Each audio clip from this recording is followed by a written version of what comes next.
બધા લોકોએ જોયો આ ડોક્યુમેન્ટરી પછી? કાલે નામ લખીને એટલા માટે જ આપ્યું હતું.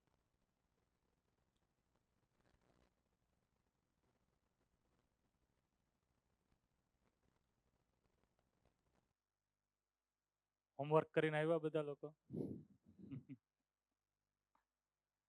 તો કાલે આપણે છે એ માનવને સમજવાની સ્ટાર્ટ કર્યું હતું ને માનવમાં આપણે અહીંયા બોર્ડ ઉપર લખ્યું છે એ પ્રમાણે કે માનવ છે એ જીવન અને શરીરનું સહઅસ્તિત્વ છે. જીવન પણ એક વ્યવસ્થા છે, શરીર પણ એક વ્યવસ્થા છે. ને જીવનમાં શું વ્યવસ્થા છે? તો જીવનમાં ઈચ્છા વિચાર આશા થાય છે વ્યવસ્થા સ્વરૂપે, અને ઈચ્છા વિચાર અને આશા શું છે એ આપણે અહીંયા લખવાનું સ્ટાર્ટ કર્યું હતું.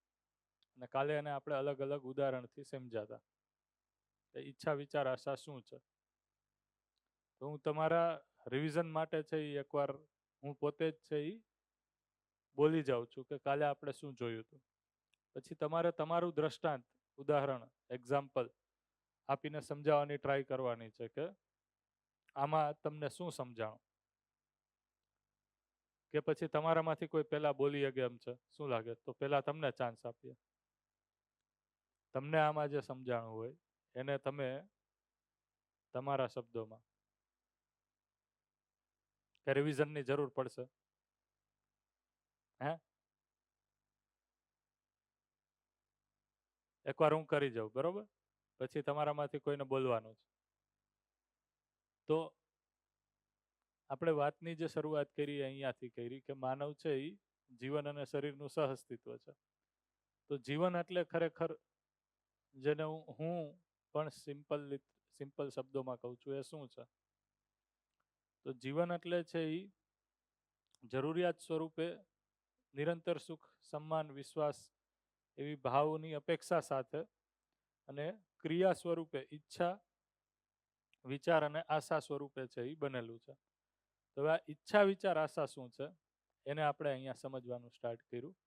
તો જીવનનું સ્વરૂપ, જીવન ક્રિયા સ્વરૂપે તો કીધું કે ઈચ્છા વિચાર અને આશા એનું વધારે ડિટેલ આપણે જોયું તો ખ્યાલ આવ્યું કે ઈચ્છા છે એ મૂળમાં એક ચિત્રણ ક્રિયા છે.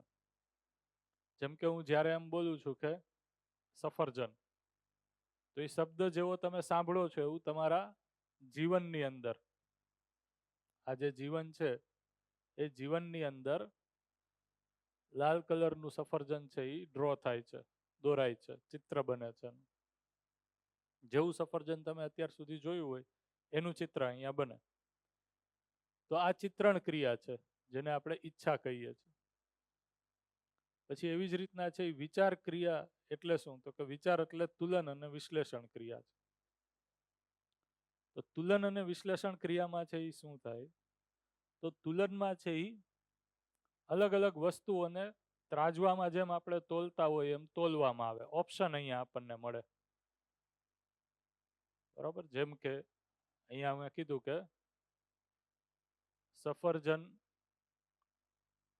સફરજન ખાવાની ઈચ્છા થઈ, તો અહીંયા સફરજન ખાવાનું ચિત્રણ બન્યું. હવે તો કે હું સફરજન છે એ કેવું ખાઈશ, કેટલા લઈશ, એ બધા ઓપ્શન અહીંયા તૈયાર થશે તુલનની અંદર, બરોબર? પછી હવે એ જેટલા પણ ઓપ્શન બનશે 1 2 3 4 5 6, એ બધા ઓપ્શનને છે એ હું વધારે તાર કરીને વિશ્લેષણ કરીને છે એ જોઈશ. તો આ બધા જ ઓપ્શનનું છે એ અહીંયા વધારે વિગત વિશ્લેષણ ક્રિયાની અંદર થાય છે. કે લાલ સફરજન લઈશ, ગ્રીન સફરજન લઈશ, કેટલા કિલો લઈશ, કેટલાનું આવશે, એટલાનું લેવાય કે ન લેવાય, ક્યાંથી લેવાય, એ બધી જ છે અહીંયા વિશ્લેષણની અંદર ક્રિયાઓ થશે. આ જેટલા પણ ઓપ્શન છે એ હું તૈયાર કરીશ, એમાંથી કોઈ એક ઓપ્શન છે એ સૌથી વધારે સુખદાયી હશે મારા માટે.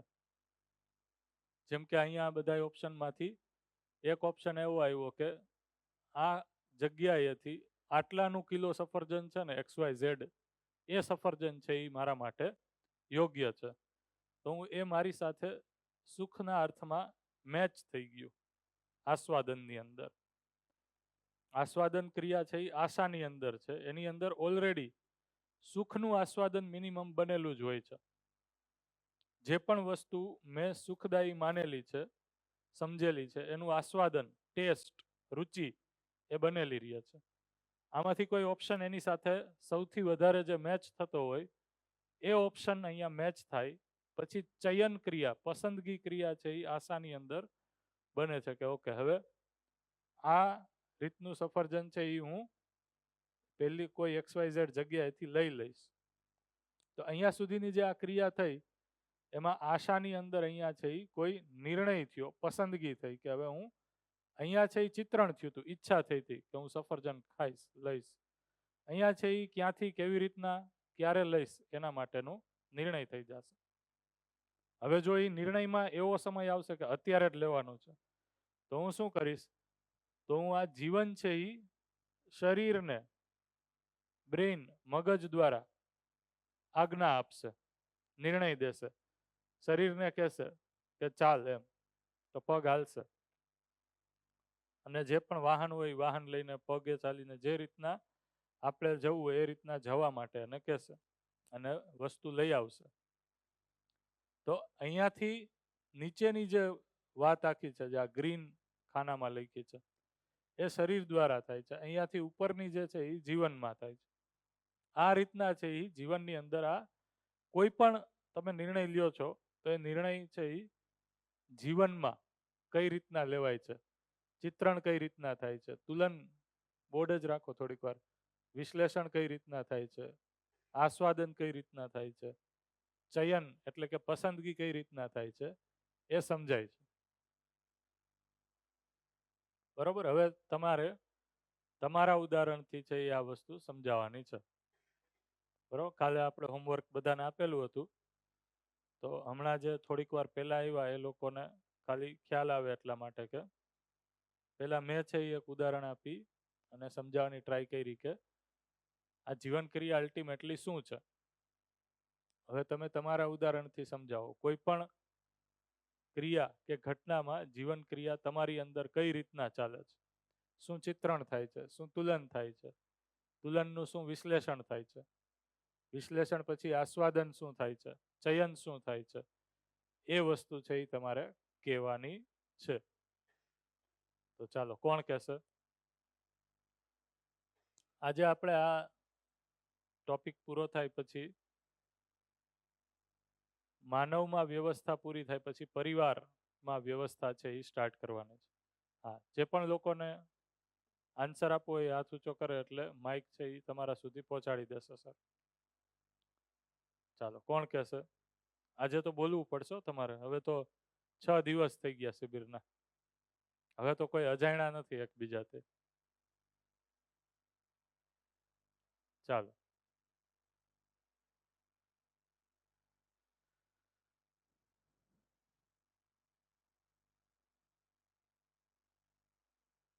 પછી પહેલા દિવસે જે પ્રશ્ન હતો વિશ્વાસ ઉપર, એ હવે આજે સ્ટાર્ટ આપણે કરશું. વિશ્વાસ અને સન્માન પરિવારની અંદર સમજવાનો છે. પહેલા તમે કોઈ બોલો, પછી આપણે કરીએ. બોલો, કોઈ નવા વ્યક્તિ બોલો.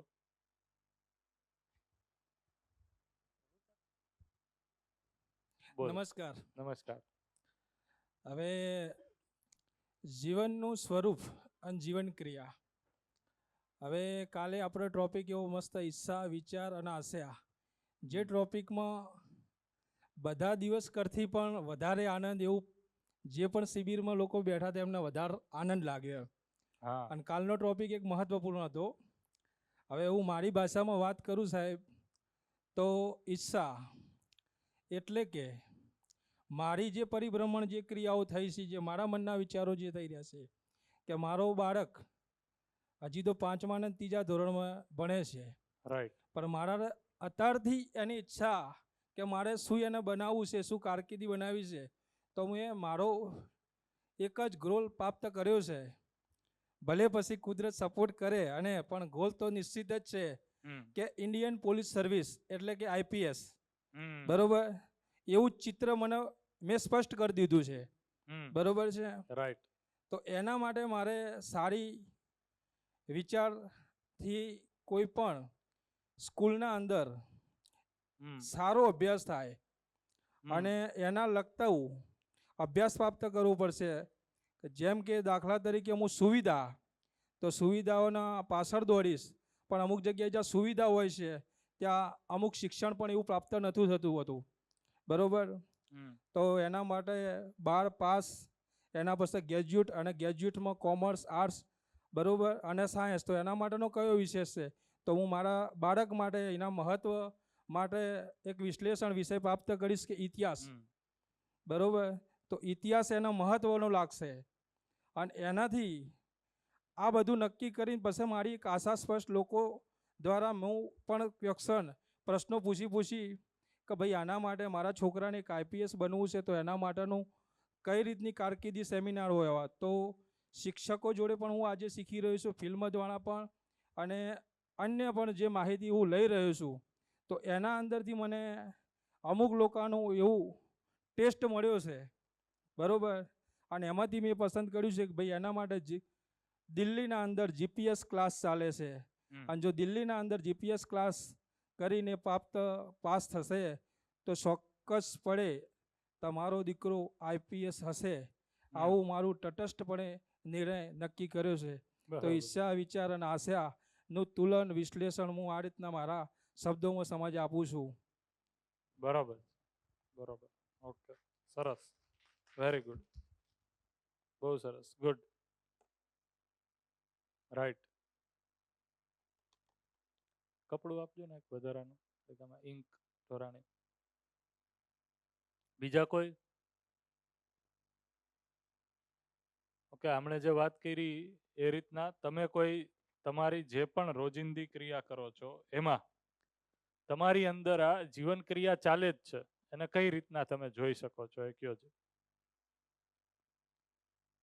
જે જીવન ક્રિયા તમારી અંદર ચાલે જ છે એને તમે કઈ રીતના જોઈ શકો છો? આમ તો સુકાઈ જાય થોડીક વારમાં, વાંધો નહીં, કયો જોઈ. સિમ્પલ, સરળ તમે જે નિર્ણય લ્યો છો, બરોબર, એ બધા જ નિર્ણયોમાં આ વસ્તુને કઈ રીતના જોવો છો?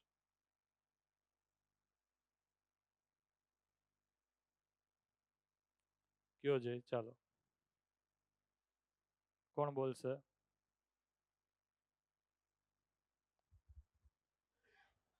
ચલો, મુકેશભાઈ એક એક્ઝામ્પલ આપ્યું એ રીતના તમારા જ જીવન સાથે જોડાયેલું એક્ઝામ્પલ આપશો. હેલો. યસ યસ, બોલો નમસ્તે બોલો. સર. નમસ્તે. હવે આપણે કાલે ટોપિકમાં વાત થઈ હતી કે ભાઈ માણસમાં ઈચ્છા, વિચાર અને આશાનું શું રોલ છે. તો એ મારા શબ્દોમાં હું વર્ણું છું. તો માનવ શરીર એ હું અને શરીર બંનેનું સહ અસ્તિત્વ છે એ પ્રથમ તો જાણ્યું. અને માનવ શરીરની સહજ પ્રવૃત્તિ રહેલી છે કે ભાઈ ઈચ્છા પણ થાય, વિચાર પણ થાય અને આશા પણ થાય, બરાબર. તો માનવ શરીરમાં ઈચ્છા, વિચાર અને આશાની પૂર્તિ કેવી રીતના થાય છે એ વિશે કાલે સમજ મેળવી હતી. તો હું મારું એક્ઝામ્પલ આપું છું જસ્ટ કે મારે કોઈ ગાડી ખરીદવી છે, રાઈટ, બરાબર. તો પ્રથમ એ બાબતે હું મારા મગજમાં એક ચિત્ર ડ્રોઈંગ દોરું છું કે ભાઈ મારે ગાડી ખરીદવી છે, કઈ ખરીદું? સુઝુકીની ખરીદું, હુન્ડાઈની ખરીદું, કે પછી નિયોઝની, ટાટાની ખરીદું, કઈ ખરીદું? તો એ પ્રમાણે હું વિચાર કરું કે ભાઈ મારા બજેટ પ્રમાણે મને કઈ પડશે, બરાબર. ચિત્રણ થાય છે એટલે મીન્સ કે હું ગાડી ખરીદવા માટેનું મારું એક વિચાર રજૂ કરું છું. વિચારના આધારે મારા શરીરની અંદર એ બાબતે અલગ અલગ કંપનીઓના મીન્સ કે શિડ્યુલ નક્કી થાય છે, બરાબર. શિડ્યુલ નક્કી થાય છે અને એના પરથી હું મારું બજેટ છે, પછી ગાડીની એવરેજ છે, કંપનીની સર્વિસ છે, પછી ધારો કે એનો ફીડબેક છે, એ બધા પર હું સતત મૂલ્યાંકન વિચાર કરું છું. અને છેવટે એના બાબતે હું વિશ્લેષણ કરું છું. કોઈ પણ ક્રિયાનું એટલું વિશ્લેષણ થાય છે કે ભાઈ અલગ અલગ ક્રિયા કરી અને એના પર વિચારું છું. અને છેલ્લે ભલે મારે ગમે તે એક કંપનીની ગાડી લેવા માટે આશા થઈ જાય છે કે ભાઈ મારે સુઝુકીની ગાડી લેવી છે. તો કેમ લેવી છે? તો ભાઈ સુઝુકીની ગાડીનું મેન્ટેનન્સ ઓછું આવે છે, હાલની બજાર કિંમતમાં એનું ફીડબેક સારું છે, પાછળથી રિસેલ વેલ્યુ એનું સારું છે, બરાબર. તો એ મને સ્પેસિફિક થઈ જાય છે કે ભાઈ મારે સુઝુકીની ગાડી લેવી છે, એટલે મારી પસંદગી ત્યાં પૂરી થઈ જાય છે, બરાબર. અને પસંદગી જેવી પૂરી થાય છે એના પછી હું એ મારો વિચાર હું શરીરના મારફતે વ્યવહારમાં મૂકું છું કે ભાઈ ચલો મારે નક્કી થઈ ગયું, હવે મારે એ ગાડી સુઝુકીની લાવવી છે. અને એના પછી શરીર પ્રમાણે જે આપણું બોડી મેન્ટેનન્સ પ્રમાણે જે આપણો ભાવ રજૂ થશે એ પ્રમાણે આગળની ક્રિયાઓ ચાલુ થશે. રાઈટ, બરોબર છે, વેરી ગુડ, સરસ, ગુડ. તો આ જે વસ્તુ અત્યારે તમે લોકો સમજી શક્યા, જોઈ શક્યા, એનાથી કાલે મેં જેમ કીધું હતું એ પ્રમાણે કે તમારી જાત સાથે જ તમારો જે પરિચય છે એ નજીકતા છે એ તમે જોઈ શકશો. બીજું તમે જે વાત એડ કરી એમાં જરૂરી નથી કે આપણે જીવન ક્રિયાની અંદર, આશાની અંદર જે વસ્તુની ચયન થયું, પસંદગી થઈ, એ બધા જ ચયન છે એ શરીર દ્વારા એને એક્ઝિક્યુટ કરવામાં આવશે, અમલમાં મૂકવામાં આવશે. અમુક ચયન એવા હશે કે નિર્ણય થઈ અને જીવનની અંદર બનેલા રહેશે, સ્ટોર થઈ જશે. એવો નિર્ણય આવશે કે જેમ કે તમે કીધું એમ કે ગાડી હવે તો કે આ કાર આ કંપનીની અને આ તારીખ અથવા તો વારે આટલા બજેટવાળી છે એ આપણે લેશું, તો એ ચયન થઈ ગયું. હવે ક્યારે લેશું એ એમાં ચયનની અંદર નિર્ણય બની જાય છે. ત્યારે ને ત્યારે જ છે એ શરીરને આપણે સૂચના આપશું એવું જરૂરી નથી. એ તો જ્યારે સમય આવશે ત્યારે ફરીથી એ જે ચયન થયેલું હતું, મેં એક અહીંયા એરો ડ્રો કર્યો હતો અહીંયાથી અહીંયા પછી, તો જે પસંદગી થઈ અને સ્ટોર થઈ ગયું હતું એ ફરીથી પાછું અહીંયા ચિત્રણમાં બેસી જાય કે ઓકે હવે આવી કાર લેવી છે, બરોબર. પછી એ શરીરથી એક્ઝિક્યુટ જ કરવું, અમલમાં જ મૂકવું એવું જરૂરી નથી.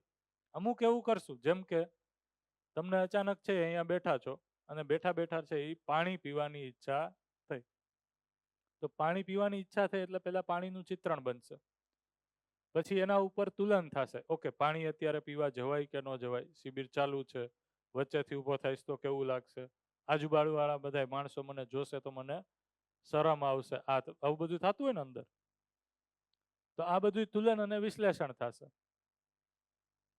એમાંથી છે એ ધારો કે વિશ્લેષણમાં કોઈ એક એવો ઓપ્શન તૈયાર થયો કે હવે પાણી તો પીવું જ પડે એમ છે, એ મારા માટે જરૂરી છે, સુખદાયી છે, તૃપ્તિકારક છે, સંતોષકારક છે, તો હું એનું સિલેક્શન કરીશ કે ઓકે પાણી પીવા તો અત્યારે જવું જ પડશે, અને શરીરને હું કહીશ તો શરીર ઊભું થઈ જશે અને ચાલશે.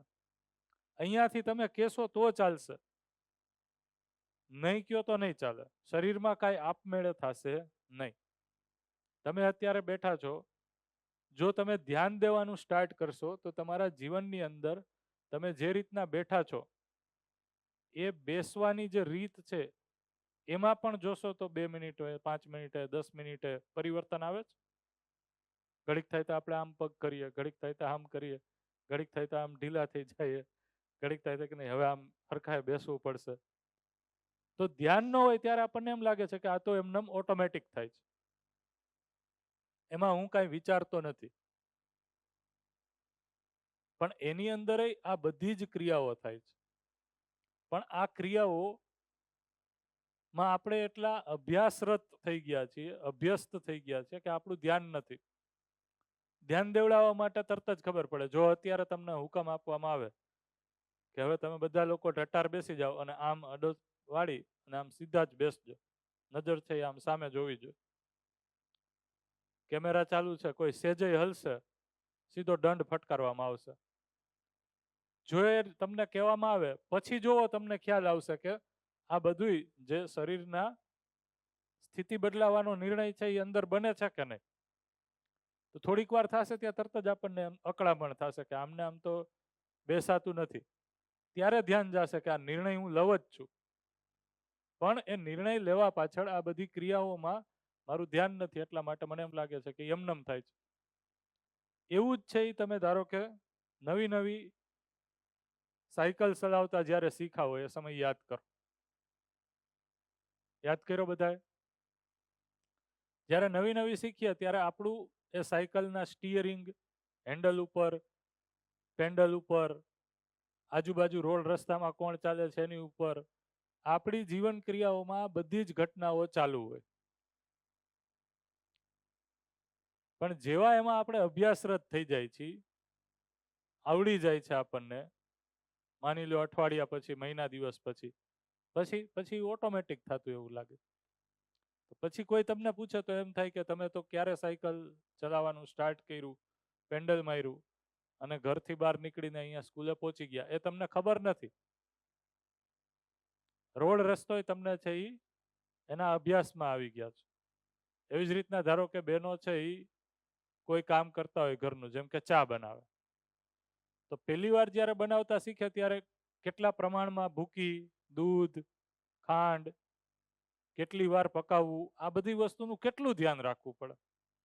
અને એટલું ધ્યાન રાખવા પછી એ દર વખતે ટેસ્ટ સરખો આવતો. અને હવે જ્યારે એ વસ્તુનો અભ્યાસ થઈ ગયો છે ત્યારે હવે એ કોઈ પ્રોબ્લેમ જ નથી. હવે તો સવારે છે એ ઉઠી જાય છે, ઓટોમેટિક રસોડામાં વયા જાય છે, ચા ખાંડના ડબલા છે એ અડધા નીંદરમાં છે એ બહાર નીકળી જાય, ચા નખાઈ જાય, ખાંડ નખાઈ જાય, દૂધ નખાઈ જાય, ચા બની જાય. અને હોઠ ઉપર, મોઢા ઉપર, જીભ ઉપર ચા આવે ત્યારે ખબર પડે કે ઓકે ચા બની ગયો એમ. અને ઘણીવાર જો ત્યાં સુધી બેહોશ હોય તો ચા પી લઈ તોય ખબર નથી મેં ચા પી લીધો. એવું થાય છે કે નહીં? તો જીવન ક્રિયા, આ જે ઈચ્છા વિચાર આશા છે, એ જે ટેસ્ટ કરવા વાળી વસ્તુ છે, એ ક્યાંક બીજે ધ્યાનમાં છે કે આજે તો ખેતરે આટલું કામ પડ્યું છે, એમાં ઉઠવામાં મોડું થઈ ગયું. ઓલું બધું એની રીતના હાલે છે, શરીરમાં ચા જાય છે, પણ ચાનો ટેસ્ટ છે એ ખબર જ નથી. કારણ કે ટેસ્ટ કરવા વાળો જે હું છું, હું જેને હું જીવન કહું છું, એની અંદર જે આ ઈચ્છા વિચાર આશા છે, એ ઈચ્છા વિચાર આશા પરસ, એ ઈચ્છા વિચાર આશા છે એ તો ક્યાં છે? એ તો ખેતરે છે, ખેતરના કામમાં છે. એટલે ચા તો ઓટોમેટિક જાય છે અંદર. એટલા માટે મેં આ સમજાવતો ત્યારે કીધું હતું કે શરીરને જે ક્ષણિક સુખ છે એ સુવિધાથી મળે છે, ભૌતિક રાસાયણિક વસ્તુથી, એ તમે પૂરું ભોગવી નહીં શકો જો આમાં તમે જાગૃત નહીં હોય, અવેર નહીં હોય, ઈચ્છા વિચાર આશારમાં શું ચાલે છે એને લઈને અવેર નહીં હોય. તો આ મેં તમને કાલે સમજાવ્યું, એક જ સિક્વન્સ સમજાવી હતી આમથી આમ. હકીકતમાં જુઓ તો આ મલ્ટિપલ છે, બે ડાયરેક્શન, બે દિશામાં આમય ચાલે છે અને અહીંયાથી કોઈ પણ દિશામાં વયું જશે. પણ એ પછી ક્યારેક ડિટેલમાં જ્યારે આપણે મળશું ત્યારે જોશું. તો હવે ખાલી જાણકારી માટે તમને અહીંયા આગળની જે ક્રિયાઓ છે એ પણ લખી દઉં છું. એ ન સમજાય તો કોઈ ચિંતા કરવાની નથી. તો ચિત્રણની અહીંયા જે ક્રિયા થાય છે ઈચ્છાની અંદર, એનો આધાર છે એ સાક્ષાત્કાર ક્રિયા છે, અથવા તો એનું બીજું નામ છે એ ચિંતન છે. તો ચિંતન ક્રિયાપૂર્વક છે એ સાક્ષાત્કાર, સાક્ષાત્કાર અથવા ચિંતન ક્રિયાપૂર્વક ચિત્રણ. અત્યારે આપણી અંદર આ ક્રિયા છે એ એક્ટિવ નથી, સક્રિય નથી. અત્યારે આપણે જ્યાં બ્લુ અક્ષરે લખેલું છે એટલી જ ક્રિયાઓ થાય છે. પણ જો આપણે આપણા તરફ ધ્યાન દેવાનું સ્ટાર્ટ કરીએ જીવનની અંદર, તો મારી અંદર સાક્ષાત્કાર નામની ક્રિયા પણ છે, જ્યાંથી જાગૃતિની શરૂઆત છે માનવની અંદર. તો સાક્ષાત્કાર ક્રિયાની ઉપર આશા વિચાર ઈચ્છા, એની ઉપર છે એ જે ક્રિયા છે એને કીધું બોધ.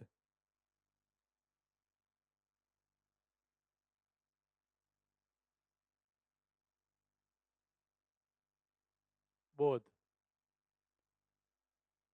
તો થોડુંક આમાં અડાવડું છે.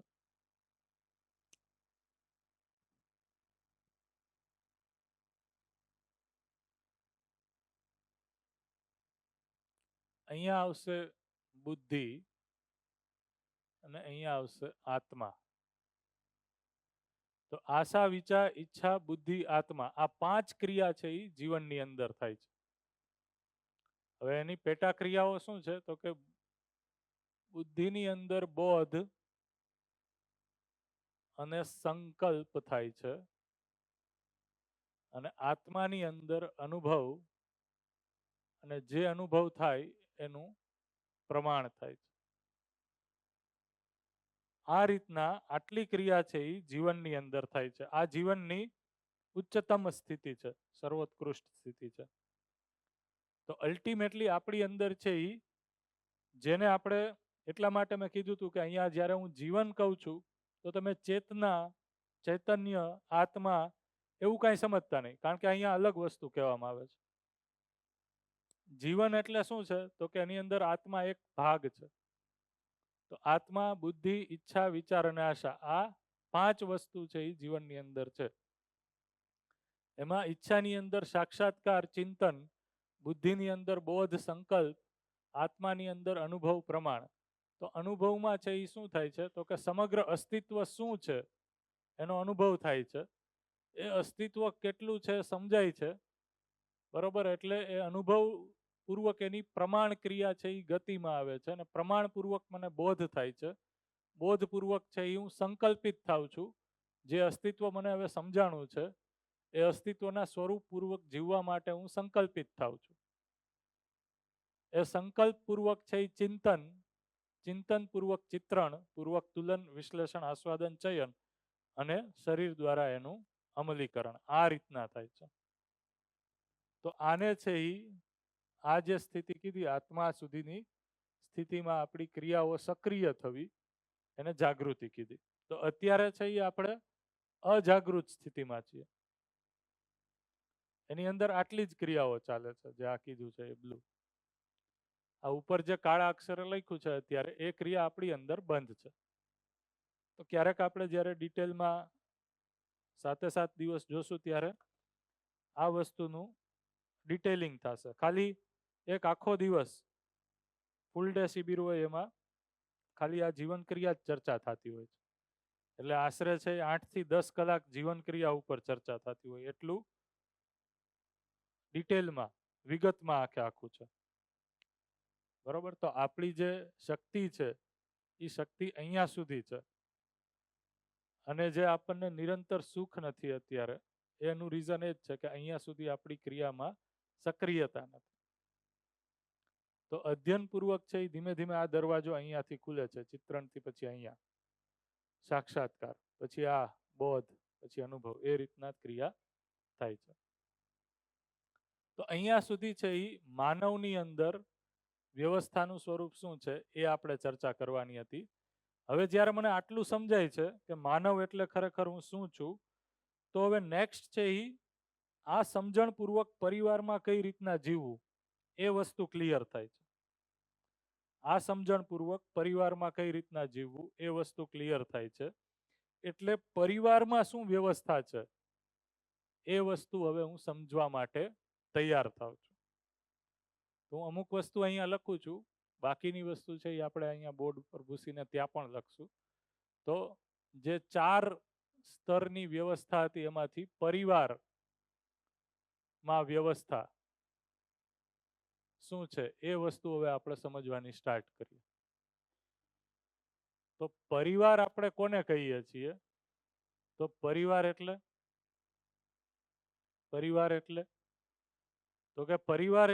તો કે અમુક નિશ્ચિત માનવ સમૂહ નિશ્ચિત સંબંધ પૂર્વક એક છત નીચે એક ઘરમાં સંબંધપૂર્વક જીવે છે, એને પરિવાર આપણે કહીએ છીએ. તો આ પરિવાર એટલે શું? તો પરિવાર એટલે નિશ્ચિત માનવ સમૂહ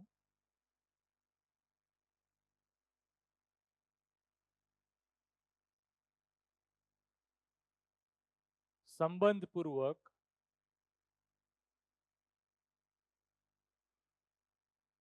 જીવે છે, તેને પરિવાર કહે છે. તો આ સંબંધ શું છે એને આપણે સમજવું પડશે, તો પરિવાર સમજાશે. તો અહીંયા છે એ પ્રસ્તાવ સ્વરૂપે એ કહેવામાં આવે છે કે સંબંધ છે એ 7 પ્રકારના છે. 7 પ્રકારના નિશ્ચિત સંબંધ છે અસ્તિત્વમાં. ક્યાં ક્યાં છે? તો કે આ 7 સંબંધ છે એ અહીંયાથી સ્ટાર્ટ કરીએ આપણે તો માતા પિતા નો એના પુત્ર પુત્રી સાથે સંબંધ. તો આ એક સંબંધ છે. બીજું તો કે માતા પિતા પુત્ર પુત્રી સંબંધ. પછી તો કે ભાઈ બહેન સંબંધ. ભાઈ બહેન સંબંધ. ભાઈ બહેન સંબંધમાં 3 વેરાયટી, 3 વેરિએશન. 2 ભાઈ હોય તો ભાઈ ભાઈ સંબંધ, બહેન હોય તો બહેન બહેન સંબંધ અને ભાઈ બહેન સંબંધ. આ ત્રણેય છે એ આમાં જ આવી જશે. પછી એનાથી મોટું બાળક થાય સમાજમાં છે એ અને એના ભાઈ બહેન જેવા જ પણ બીજા પરિવારના ભાઈ બહેન મળે છે એને આપણે મિત્ર કહીએ છીએ. મિત્ર સંબંધ, ફ્રેન્ડ. અત્યારે બાળકોમાં બહુ પ્રચલિત છે. સૌથી વધારે એને પ્રિય કોણ હોય એક ઉંમર પછી? તો કે મિત્ર, ફ્રેન્ડ. ચોથું છે એ હવે થોડુંક મોટું થાય છે, શિક્ષા લેવા માટે જાય છે, ત્યાં એને એક સંબંધ મળે છે, એ છે ગુરુ શિષ્ય સંબંધ. હજી થોડું મોટું થાય છે, શિક્ષા લઈને તૈયાર થાય છે, એક નવા સંબંધમાં જોડાય છે, એને કીધું પતિ પત્ની સંબંધ.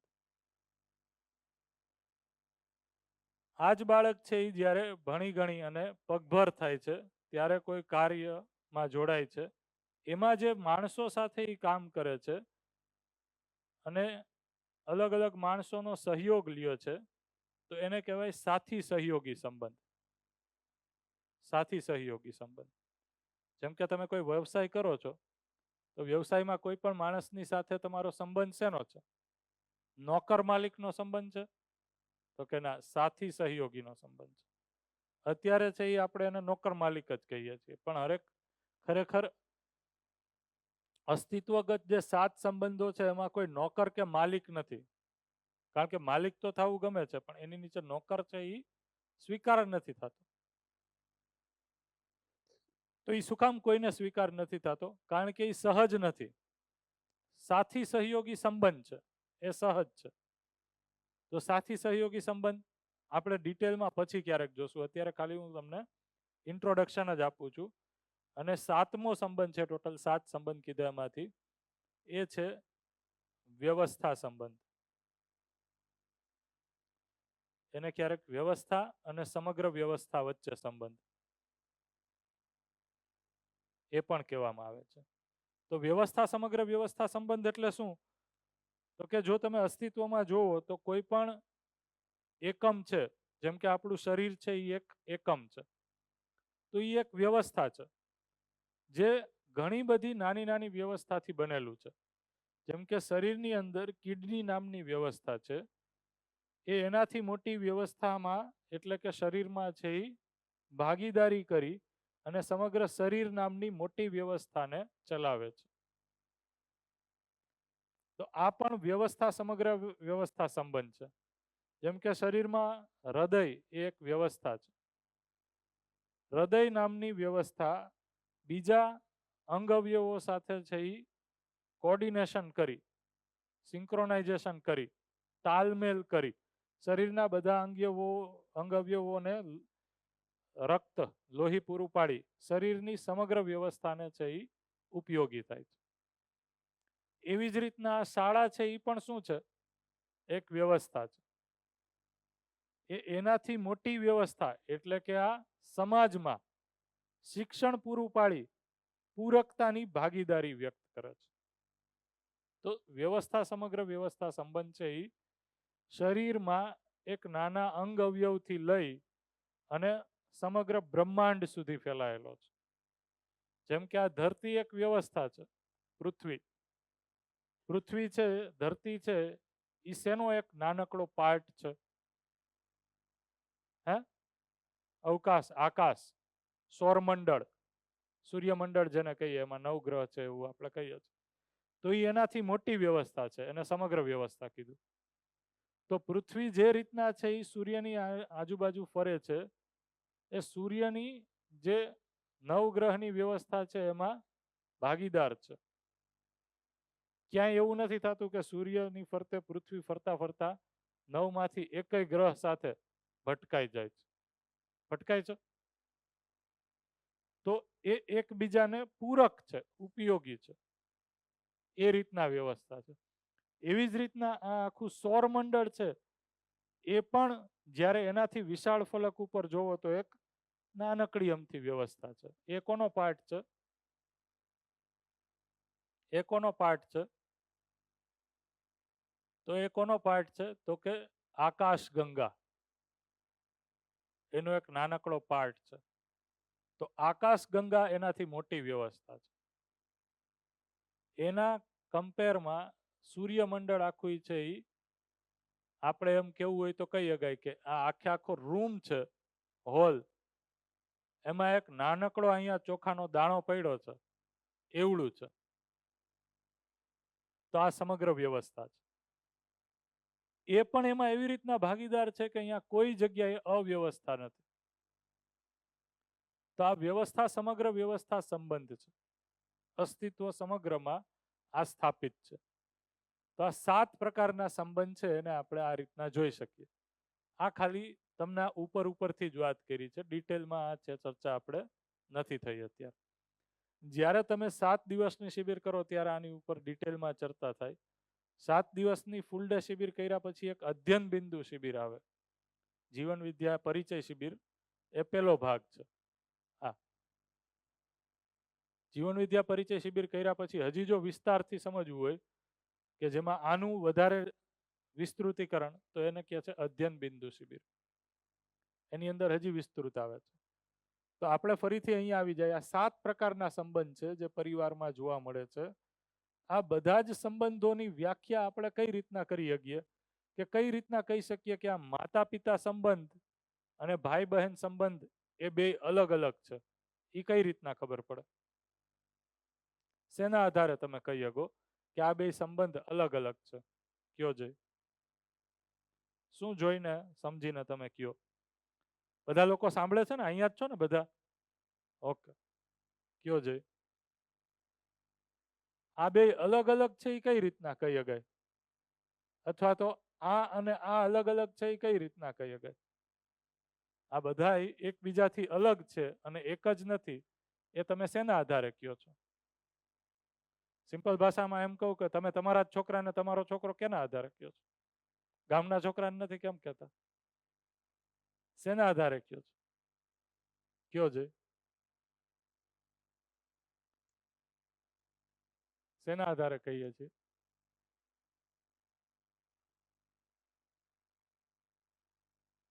શું જોઈને આપણે કહીએ છીએ?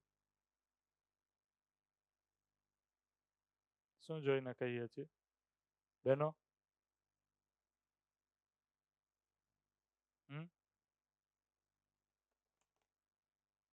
શું જોઈને કયો છો? કંઈક તો જોતા હશો, સમજતા હશો તો જ કહેતા હશો ને. તો શું જોઈને કયો છો? ક્યાં આધારે આપણે કહી શકીએ કે માતા પિતા સંબંધ પુત્ર પુત્રી સાથે એ અલગ છે ભાઈ બહેન સંબંધ કરતા? તો અલગ અલગ સંબંધની વ્યાખ્યા શેના આધારે છે? જેમ કે હું તમારો મિત્ર છું એમાં અને હું તમારો ગુરુ છું એમાં ફર્ક શું છે? શું વસ્તુ ચેન્જ થઈ જાય? પ્રશ્ન સમજાય છે?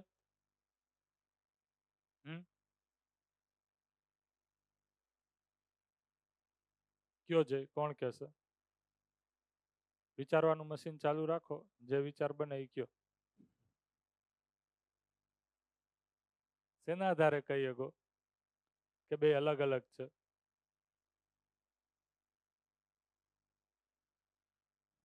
શેના આધારે? વ્યવહાર પ્રમાણે. એ વ્યવહાર છે આ બે સંબંધમાં અલગ અલગ હશે, રાઈટ?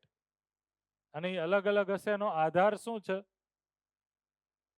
તો કે એનો આધાર છે, બરોબર છે, એકદમ સાચું. એનો આધાર છે આ અલગ અલગ સંબંધમાં જે હું વ્યવહાર કરું છું એ વ્યવહાર અલગ અલગ છે અને એનો આધાર છે કે એ સંબંધમાં ભાવની અપેક્ષા છે એ અલગ અલગ છે. જેમ કે પતિ પત્ની સંબંધમાં એકબીજા પાસેથી જે ભાવની અપેક્ષા હોય એ ભાઈ બહેન સંબંધમાં હોય, એ મિત્ર મિત્ર સંબંધમાં હોય, એ ગુરુ શિષ્ય સંબંધમાં હોય? નહીં. જે ગુરુ શિષ્યમાં અપેક્ષા હોય એ માતા પિતામાં અપેક્ષા હોય? નહીં, અલગ છે. એટલા માટે જ એને અલગ નામ આપવામાં આવ્યું છે. તો આ ભાવની અપેક્ષા છે એ બધામાં અલગ અલગ છે.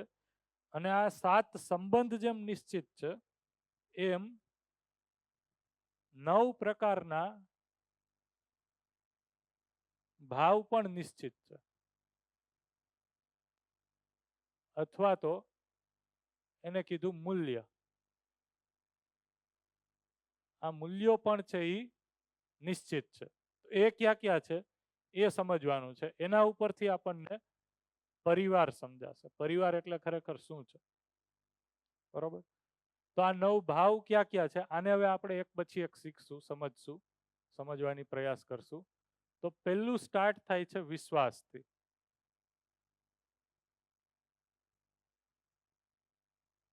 બીજું છે સન્માન.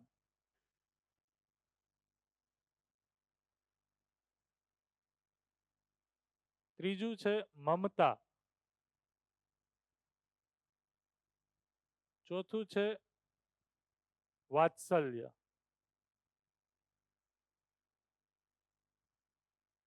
વાત્સલ્ય. પાંચમું છે કૃતજ્ઞતા. ગૌરવ. શ્રદ્ધા. સ્નેહ અને પ્રેમ. આ 9 પ્રકારના જ નિશ્ચિત મૂલ્ય છે, ભાવ છે, લાગણીઓ છે. આના માટે એક શબ્દ સિમ્પલ તમે એ યુઝ કરતા હોય છો એટલે લખી નાખું, લાગણી.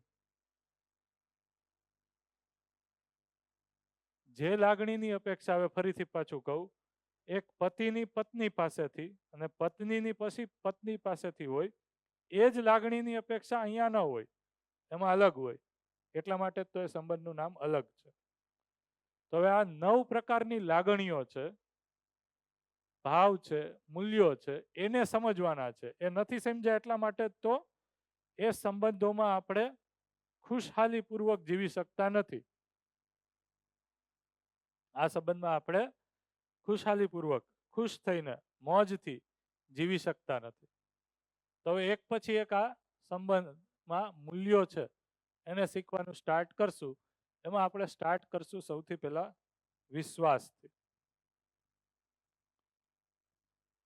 તો વિશ્વાસથી આપણે સ્ટાર્ટ કરીએ એ પહેલા બધાને હું પૂછું છું કે આ જે મૂલ્યોની અપેક્ષા છે એ મૂલ્યોની અપેક્ષા, આ જે મૂલ્યોની અપેક્ષા છે એ મૂલ્યોની અપેક્ષા માનવની અંદર કેમાં હોય છે? એક શરીરની બીજા શરીર પાસેથી અપેક્ષા હોય છે કે જીવન અને જીવન વચ્ચે મૂલ્યોની અપેક્ષા હોય છે? શું લાગે છે? પાછું એકવાર અહીંયા પ્રશ્ન પૂછું છું, જોજો. ધારો કે અહીંયા એક માનવ છે, આ બીજું. આમાં જે ભાવની અપેક્ષા છે એ શરીર એકની શરીર બે પાસેથી છે કે જીવન એકની જીવન બે પાસેથી છે? આ બેમાંથી કોની વચ્ચે છે એ આ ભાવની અપેક્ષા છે? માનવ છે એ તો શરીર અને જીવન બેય છે. તો બેમાંથી કોની વચ્ચે આ ભાવની અપેક્ષા છે? કોની વચ્ચે છે? થોડુંક વિચારીને જોવો તો બોર્ડ ઉપર જ જવાબ છે. કોની વચ્ચે છે? જીવનની જીવન વચ્ચે છે. શરીરને કોઈ ભાવ જોતો નથી. ધારો કે તમે લોકો ઘરે જઈ અને સૂઈ ગયા, ગાઢ નિંદ્રામાં છો, અને તમારી ઉપર કોઈ આવી અને તમને 2-4 અપશબ્દો કહી અને વહી જાય છે. તો તમે, તમારું શરીર તો અહીંયા પડ્યું જ છે, પણ તમે નિંદ્રામાં છો એટલે શબ્દો તમારા સુધી પહોંચે છે? તમારા એટલે કે તમારા જીવનને એ સંભળાતા નથી. એટલા માટે એ અપશબ્દોની અસર કોઈ તમને થતી નથી. અથવા તો તમારી બાજુમાં આવી અને કોઈ ખરાબ ભાવપૂર્વક બેસે અને તમે સૂતા છો, તો એની કોઈ તમારી ઉપર અસર થતી નથી. પણ જો તમે જાગો છો, તમે જોવો છો અને એ ખરાબ ભાવપૂર્વક તમારી સાથે પ્રસ્તુત થાય છે, તો એને જીવન છે એ જોઈ શકે છે. એટલે જે આ ભાવની અપેક્ષા છે એ એક જીવનની બીજા જીવન સાથે છે. અને એ કેવી છે? અહીંયા લખ્યું જ છે, જો જીવનમાં અપેક્ષા છે, આ જરૂરિયાત. અને એ કેવી છે? બનેલી, નિરંતર બનેલી છે. એટલા માટે એને સમજવા છે એ બહુ જરૂરી છે. હવે વિશ્વાસથી આપણે સ્ટાર્ટ કરીએ, તો ચાલો કયો જોઈએ, વિશ્વાસ એટલે તમને શું સમજાય છે? કયો. ક્યારે તમે એમ કહો છો કે મને તમારી ઉપર વિશ્વાસ છે? બોલો જી, વિશ્વાસ એટલે શું? ચાલો બોલો, કોને આપણે વિશ્વાસ કહેશું? વિશ્વાસ એટલે શું? બોલો, વિશ્વાસ કોને કહેવાય? કોણ કહેશે? ક્યારે આપણે એમ કહીએ છીએ કે મને વિશ્વાસ છે? વિશ્વાસ, બોલો, વિશ્વાસ એટલે શું? શબ્દ કેટલા લોકોએ સાંભળ્યો છે? વિશ્વાસ બધાએ? તો બોલો, વિશ્વાસ એટલે થાય શું? કે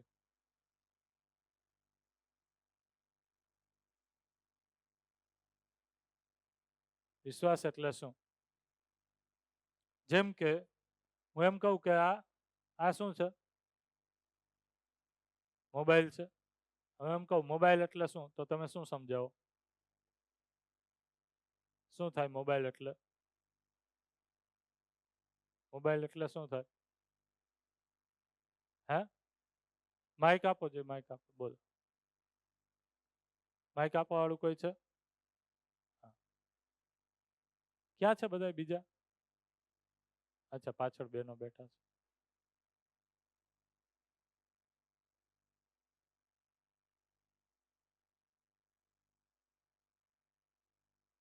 બંધ છે? Hello? જો હા. મોબાઈલ એટલે એક વાતચીત કરવા માટેનું પ્રાથમિક સાધન તરીકે એમ તો ગણી શકાય. રાઈટ. હા. જેનાથી આપણે દૂર બેઠેલા વ્યક્તિની હારે વાત કરી શકીએ. હા. જ્યાં હું અહીંયા બેઠા બેઠા અવાજ નથી પહોંચાડી શકતો એવા વ્યક્તિ સાથે મારે વાતચીત કરવી હોય તો મોબાઈલ, તો આ એની વ્યાખ્યા થઈ. રાઈટ. આ બોલવાથી છે તમે કોઈ પણને મોબાઈલ શું છે એ સમજાવી શકો. એવી જ રીતના વિશ્વાસને સમજાવવું હોય તો શું કહેશો? ધારો કે તમારા બાળકોએ તમને પૂછ્યું, તમે એમ કહેતા હોય વિશ્વાસ રાખ તું મારી ઉપર, વિશ્વાસ રાખ. પણ એને તો રાખવો છે, પણ કયો તમે શું રાખે એમ વિશ્વાસ? એને તમે એમ કહો કે તારી અંદર વિશ્વાસ હોવો જોઈએ, કોન્ફિડન્સ નથી, તો શું શું હોવું જોઈએ એમ વિશ્વાસ? એટલે કયો જોઈએ. વિશ્વાસ એટલે શું? વિશ્વાસ એટલે શું કહીએ આપણે? બોલ, આપો જોઈએ માઇક. ગુડ, બોલો આવી રીતના. બહેનોમાંથી કોઈ બોલે તો મને એવું લાગે કે કોમામાં નથી વહી ગયા, બેભાન નથી થઈ ગયા. નમસ્કાર સર. નમસ્કાર. વિશ્વાસ એટલે આપણે સામેના વ્યક્તિને ઓળખવું અને એના ઉપર ભરોસો કરવો, એટલે વિશ્વાસ. મારું માનવું આવું છે. બરોબર, ઓકે. આપો જે બહેનોમાં અહીંયા. ઓળખવો અને ભરોસો કરવો, એમાં ઓળખવો એક નવો શબ્દ આવ્યો, ભરોસો એટલે તો વિશ્વાસનો સમાનાર્થી શબ્દ જ છે. બોલો જે તમે. વિશ્વાસ એટલે આધાર મૂલ્ય. આધાર મૂલ્ય, એ તો બરોબર તમે કીધું, તમે શિબિર કરી છે એટલે, પણ એટલે શું એમ? સામેવાળી વ્યક્તિ પ્રત્યેનો આપણો અંદરનો ભાવ રજૂ કરવો, એ પ્રમાણે એના ઉપર આપણે વિશ્વાસ મૂકી શકીએ. બરોબર, તો ભાવ તો આ નવે નવ ભાવ જ છે, એમાંથી વિશ્વાસ ભાવ એટલે શું? ક્યારે તમે એમ કહો છો કે મને તારી ઉપર વિશ્વાસ છે? શું જોઈને? અથવા તો મને વિશ્વાસ આવતો નથી, તો શું નથી દેખાતું? બોલો છે. ક્યારે આપણે એમ કહીએ છીએ કે મને તારી ઉપર વિશ્વાસ નથી? ક્યારે આપણે એમ કહીએ છીએ કે વિશ્વાસ છે? શું જોઈને કહીએ છીએ? જો આટલી ખરાબ પરિસ્થિતિ છે આપણી. હમણાં હું એમ કહું હાલો આ ખુરશી, ખુરશી એટલે શું? ખુરશી એટલે તરત જ સમજાવી દેશો ને તમે? હા, ખુરશી એટલે શું સમજાવી દેશો? કે ખુરશીનો આકાર આવો હોય, 4 પાયા હોય, બરોબર, અલગ અલગ મટીરિયલની હોય. આ છે એ જો આ મટીરિયલની છે, લાકડાની એ હોય, પેલા લાકડાની ખુરશી આવતી, આખો ઇતિહાસ કહી દેવો તમે. પણ હવે તમને વિશ્વાસ એટલે શું એ પૂછવામાં આવે તો વિશ્વાસની વ્યાખ્યા, અને આમાં એકમત થશો. ધારો કે મોબાઈલ કીધું, ખુરશી કીધું, તો એમાં તમે એકમત થઈ જશો. એમાં કોઈ ઝઘડો નહીં થાય કે ના 2 જણા ભેગા થઈને ઝઘડવા માંડ્યા કે તારી વ્યાખ્યા ખુરશીની અલગ છે ને મારી અલગ છે, બહેસ થઈ ગઈ અને 2 એકબીજાનું માનતા જ ન હોય. આના ઉપર એવું થશે કાં વિશ્વાસ એટલે શું એમ પૂછવામાં આવે તો બધાયના મત અલગ અલગ છે. શું કામ? કારણ કે આપણા કોઈ પાસે એની એવી વ્યાખ્યા નથી જે સર્વસામાન્ય, સ્વીકૃત, યુનિવર્સલ, સાર્વભૌમ, અસ્તિત્વમાં જેવું છે એવી વસ્તુને આપણે જોઈ નથી. ખુરશી આપણે જોઈ છે, દેખીએ છીએ, એની સાથે કામ કરીએ છીએ, વ્યવહાર કરીએ છીએ. મોબાઈલને જોઈ છે એટલે એની વ્યાખ્યા છે. હવે તમને પૂછવામાં આવે વિશ્વાસ, તો એની વ્યાખ્યા શું? ક્યારે તમે કહો છો કે મને તમારી ઉપર વિશ્વાસ છે? અથવા ક્યારે કહીએ છીએ વિશ્વાસ છે જ નહીં? ક્યારે આપણે એમ કહીએ છીએ કે આને મારી સાથે વિશ્વાસઘાત કર્યો, છેતરપિંડી કરી? એટલે શું? તો ચાલો, કોઈ છોકરાઓને તો હવે શિખામણ આપતા નહીં કે વિશ્વાસ રાખ, વિશ્વાસપૂર્વક જીવ, ભરોસો રાખ, કોન્ફિડન્સ, આત્મવિશ્વાસ. વિશ્વાસ એટલે જ ખબર નથી તો આત્મવિશ્વાસ તો આપણે કઈ રીતના મેળવશું? કાં ખબર હોય એ કયો, જે પણ તમને ખબર હોય એ બોલો.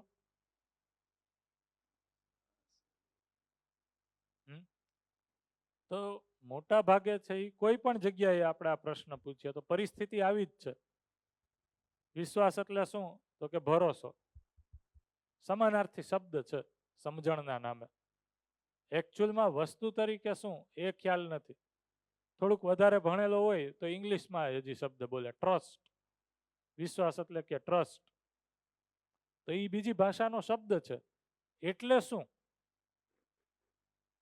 એ ખબર નથી, એટલા માટે વિશ્વાસપૂર્વક જીવી પણ શકતા નથી. અને નથી એટલા માટે એને કેવી રીતના મેળવવું એનો પ્રયાસ પણ કરી શકતા નથી. એટલે આપણે ફાફા મારીએ છીએ વિશ્વાસ મેળવવા માટે કે આમ કરીએ, આમ કરીએ, વહાં દોડી આવીએ, વહાં ચડી જાય, હિમાલય ચડી જાય તો વિશ્વાસ થઈ જાય. કોક એમ જશે પ્રયાગરાજ હાલો જઈ આવીએ, અહીંયા ડૂબકી મારી આવીએ તો વિશ્વાસ આવી જશે. કોકને એમ થાય ગવર્મેન્ટ નોકરી મળી જાય તો વિશ્વાસ આવી જાય. કોકને એમ થાય મારી પાસે તો અત્યાર સુધી 2 વ્હીલર જ હતું, 4 વ્હીલર આવી જાય તો આમ આપણે આત્મવિશ્વાસ સાથે ગામમાં છાતી ફુલાવીને ફરીએ. તો આટા માર્યા રાખીએ છીએ, ફાફા મારીએ છીએ, પણ વિશ્વાસ હાથમાં આવતો નથી. કારણ કે વિશ્વાસ એટલે શું એ સમજાણું નથી. તો વિશ્વાસ એટલે શું એ અહીંયા તમારી સામે હું થોડું મૂકવાની પ્રયાસ કરું છું. આ તમારા માટે કદાચ નવું હશે એટલે એને ધ્યાનથી સમજવા માટે ટ્રાય કરો, પણ વ્યવહારિક જ છે એટલે સમજાઈ જશે. તો ક્યારે આપણે કહીએ છીએ કે મને વિશ્વાસ છે? તો જ્યારે હું બીજા વ્યક્તિને, બીજા માણસ કે વ્યક્તિ પ્રત્યે એ આશ્વસ્તિ બને. આશ્વસ્તિ એટલે સિમ્પલ અક્ષર શબ્દોમાં કહેવાય ભરોસો. ભરોસો એટલે શું? શેનો ભરોસો? તો કે બીજો વ્યક્તિ મને સુખી કે સમૃદ્ધ કરવા માંગે છે, સમૃદ્ધ કરવા ઈચ્છે છે, ત્યારે આપણે એને એમ કહીએ છીએ કે મને તારી ઉપર વિશ્વાસ છે. જ્યારે કોઈ વ્યક્તિને આપણે આપણા સુખી અથવા તો સમૃદ્ધ થવામાં સહાયક જોઈએ છીએ ત્યારે આપણે એને એમ કહીએ છીએ કે મને તારી ઉપર વિશ્વાસ છે. આને કીધું વિશ્વાસ. આ વિશ્વાસની વ્યાખ્યા છે મારા તરફથી તમારા માટે પ્રસ્તાવ છે. આને તમારે જાંચ પરખ કરવાનું છે જીવીને. તો વિશ્વાસ એટલે શું અહીંયા કીધું?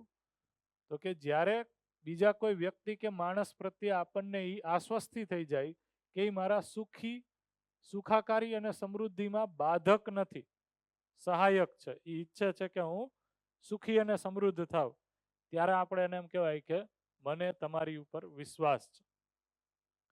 તો ઉલટું જોઈને કયો એટલે ખ્યાલ આવશે. જે વ્યક્તિ આપણને દુખી કરવા ઈચ્છે છે એના વિશે આપણે કહી શકશું કે મને તારી ઉપર વિશ્વાસ છે? કહી શકશું? કહી શકશું? શું લાગે છે? નહીં કહી શકીએ. એટલા માટે વિશ્વાસની વ્યાખ્યા શું છે? તો કે જ્યારે હું બીજા વ્યક્તિને મારા સુખ અને સમૃદ્ધિમાં સહાયક છે એવું જોવાનું સ્ટાર્ટ કરું છું ત્યારે મને એની ઉપર વિશ્વાસ છે એવું હું કહેવાનું સ્ટાર્ટ કરું છું. આને કીધું વિશ્વાસ. હવે આને કઈ રીતના સમજીએ ગાય? વિશ્વાસ બે વ્યક્તિ વચ્ચે છે કે નહીં એને સમજવા માટે એક નાનકડી આપણે એક્સરસાઇઝ કરીએ. બધા લોકો છે એ થોડીક વાર અમુક નાના નાના પ્રશ્નો છે એ તમારી ઉપર હું છોડું છું. તમે એ પ્રશ્નોનો શું જવાબ આપો છો એ આપણે જોઈએ. બહુ સિમ્પલ પ્રશ્ન છે, બરોબર? સમજાઈ જાય એવા. બે વ્યક્તિ વચ્ચે વિશ્વાસ છે કે નહીં? અહીંયા સુધી આપણે કઈ રીતના પહોંચ્યા? ઓકે, ફરીથી એકવાર વિશ્વાસની ચર્ચા ક્યાંથી ચાલુ થઈ? અહીંયા કઈ રીતના પહોંચ્યા બોલો જોઈએ. એકવાર પાછું બેહોશ કોઈ નથી થઈ ગયા ને? ઈચ્છા વિચાર આશામાં ચેક કરી લે. વિશ્વાસ સુધી કઈ રીતના પહોંચ્યા? કોણ કહેશે?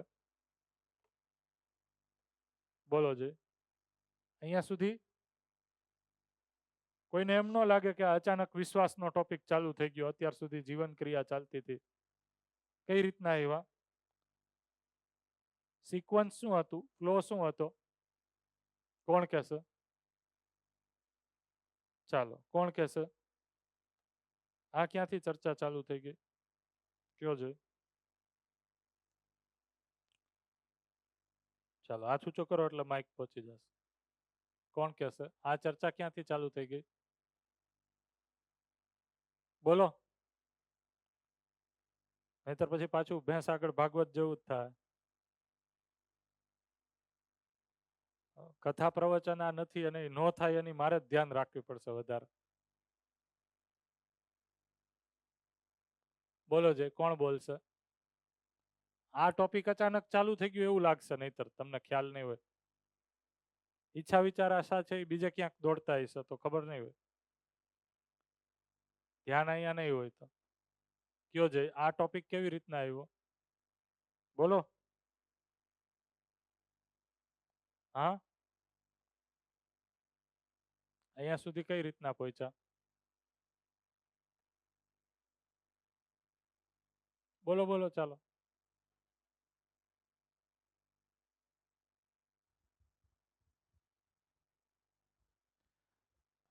હલો, બોલો. નમસ્તે સાહેબ. નમસ્તે. જે માતા ને પિતા ને ભાઈ બહેન મિત્ર એ વચ્ચેના જે ભાવ અને વ્યવહાર હતા ને એના ભાવમાં 9 પ્રકારના વ્યવહાર છે. એ Right. વ્યવહારમાં આપણે વિશ્વાસ ઉપરથી વિશ્વાસથી topic આપણે શરૂઆત કરી. કરી. હા, બરોબર છે, ગુડ.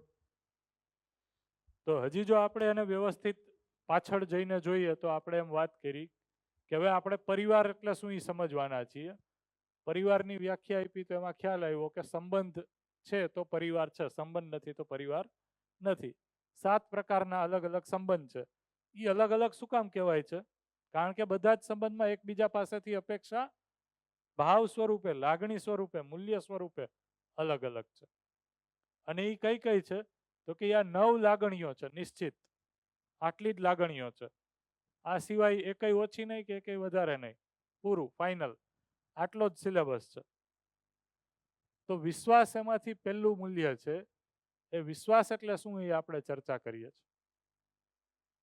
તો એની વ્યાખ્યા આપણે મૂકી કે જ્યારે આપણે કોઈ માણસ કે વ્યક્તિ માટે એવું કહેવાનું શરૂ કરીએ કે મને એ વ્યક્તિ મારા સુખાકારી કે સમૃદ્ધિમાં ક્યાંય બાધક નથી, સહાયક છે, ત્યારે આપણે એના વિશે કહીએ છીએ કે મને વિશ્વાસ છે.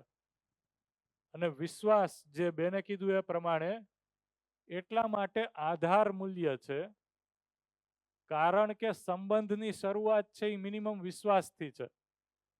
એટલે કે આપણે એવું ન કહી શકીએ કે સામેવાળો વ્યક્તિ છે એ મારો સંબંધી છે પણ હું એની ઉપર અવિશ્વાસ કરું છું, એવું કહી શકીએ? તો વિશ્વાસ છે મિનિમમ મૂલ્ય, લાગણી કે આધાર, સંબંધ છે એવું કહેવા માટે. પછી આ બીજા બધા મૂલ્યો તો હશે જ સંબંધની અંદર. જેમ કે માતા પિતા સંબંધનો છે પુત્ર પુત્રી સાથે, તો એમાં મમતા સંબંધ મૂલ્ય તો છે જ, પણ વિશ્વાસ પહેલા જ. તો વિશ્વાસ છે એ મિનિમમ મૂલ્ય છે, આટલા માટે એને આધાર મૂલ્ય કીધું. તો હવે એને આપણે સમજીએ કે બે વ્યક્તિ પ્રત્યે વિશ્વાસ છે કે નહીં એ કઈ રીતના સમજાય. તો બે વ્યક્તિ વચ્ચે વિશ્વાસ છે કે નહીં એ સમજવું હોય તો ધારો કે હું અહીંયા એક પ્રશ્ન લખું છું, એક અપ્રશ્ન. બરાબર, આ પ્રશ્ન છે એ બધા જોજો, નાના નાના જ પ્રશ્ન છે, આનો જવાબ તમારે આપવાનો છે. હું હંમેશા પોતાને સુખી કરવા ઈચ્છું છું.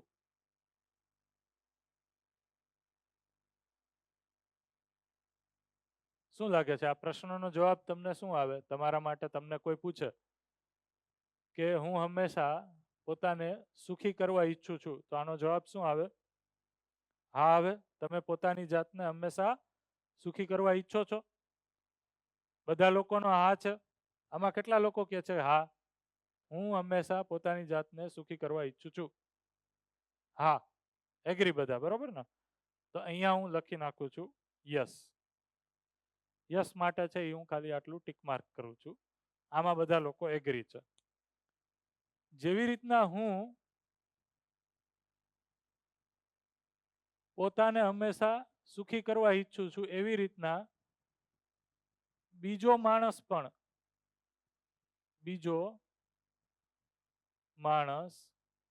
હંમેશા પોતાને સુખી કરવા ઈચ્છે છે. આમાં શું આવે જવાબ? બીજો વ્યક્તિ પણ પોતાને હંમેશા સુખી કરવા ઈચ્છે છે. આમાં શું આવે? હા, કેટલા લોકો કહે છે હા? હા, ઓકે. અડધા લોકો હજી આમાં ના એ કહે છે, એવું છે? ના કઈ રીતના કહે છે એ કયો. બીજો વ્યક્તિ છે એ હંમેશા પોતાની જાતને સુખી કરવા ઈચ્છતો નથી, કેવી રીતના કહી શકાય? જેમ કે આને એ રીતના સમજીએ, અહીંયા તમે બધા છે એ બેઠા છો, એમાં બધાને પૂછવામાં આવે કે તમે પોતાને છે એ સુખી કરવા ઈચ્છો છો કે દુખી? તો શું જવાબ આવે છે? સુખી. અને આપણે બધા એકબીજા માટે તો બીજા જ છીએ. તો હું સુખી કરવા ઈચ્છું છું પોતાને, તો બીજો વ્યક્તિ પોતાને સુખી જ કરવા ઈચ્છતો હશે. ત્રીજો પ્રશ્ન 3અ.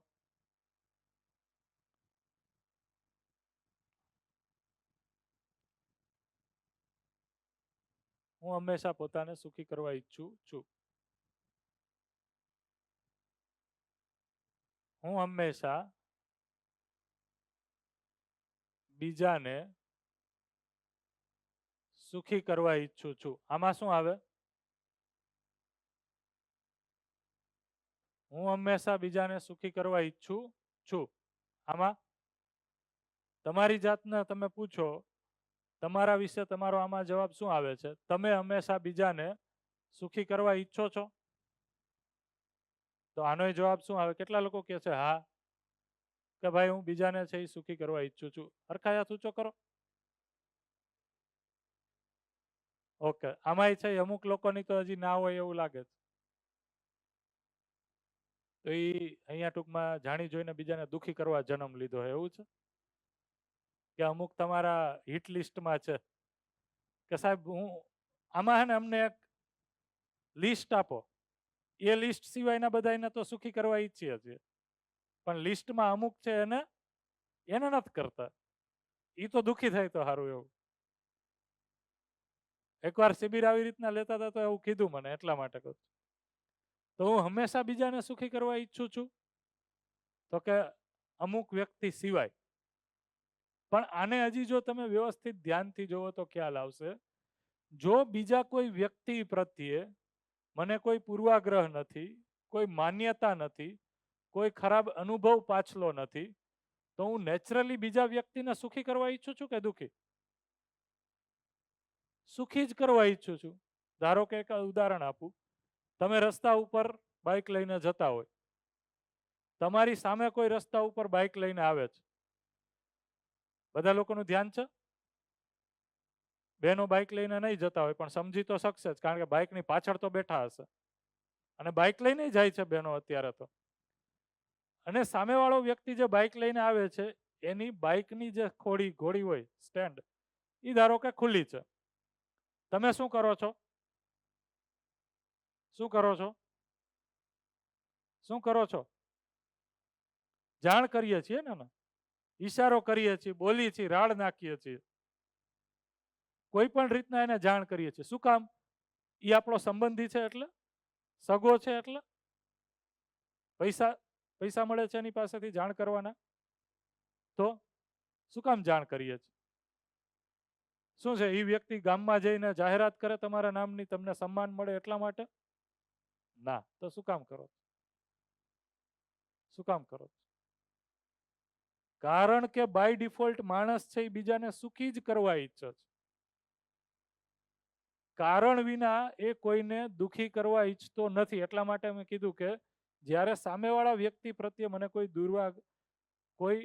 પૂર્વાગ્રહ નથી, એના વિશે મને કોઈ એવી માન્યતા નથી, એ મને કોઈ રીતના દુખી કરે છે એવું મને ક્યાંય ધ્યાનમાં નથી, તો એના વિશે હું ખરાબ ઈચ્છતો નથી. અને જે વ્યક્તિ દુખી કરે છે એમાંય જો તમને ઓપ્શન આપવામાં આવે કે એ તમને દુખી નહીં કરે આજથી, એ સુધરી ગયો, તો એને તમે છે એ સુખી જ કરવા ઈચ્છો છો. કારણ કે તમે બાય ડિફોલ્ટ, અહીંયા લખ્યું હતું જ્યારે આપણે, આ સહજ સ્વીકૃતિ છે મારી, વિશ્વાસપૂર્વક જીવવું, વિશ્વાસ કરવો, સુખી કરવું, સુખી થવું. એટલા માટે હું બીજાને પણ હંમેશા સુખી જ કરવા ઈચ્છું છું. પણ છતાંય આમાં તમે કીધું એ તમને એક્સેપ્શન આપીએ આપણે. ચોથો પ્રશ્ન પૂછું છું, આ અગત્યનો છે, ધ્યાન રાખજો, પછી કહેજો. 4 બીજો વ્યક્તિ હંમેશા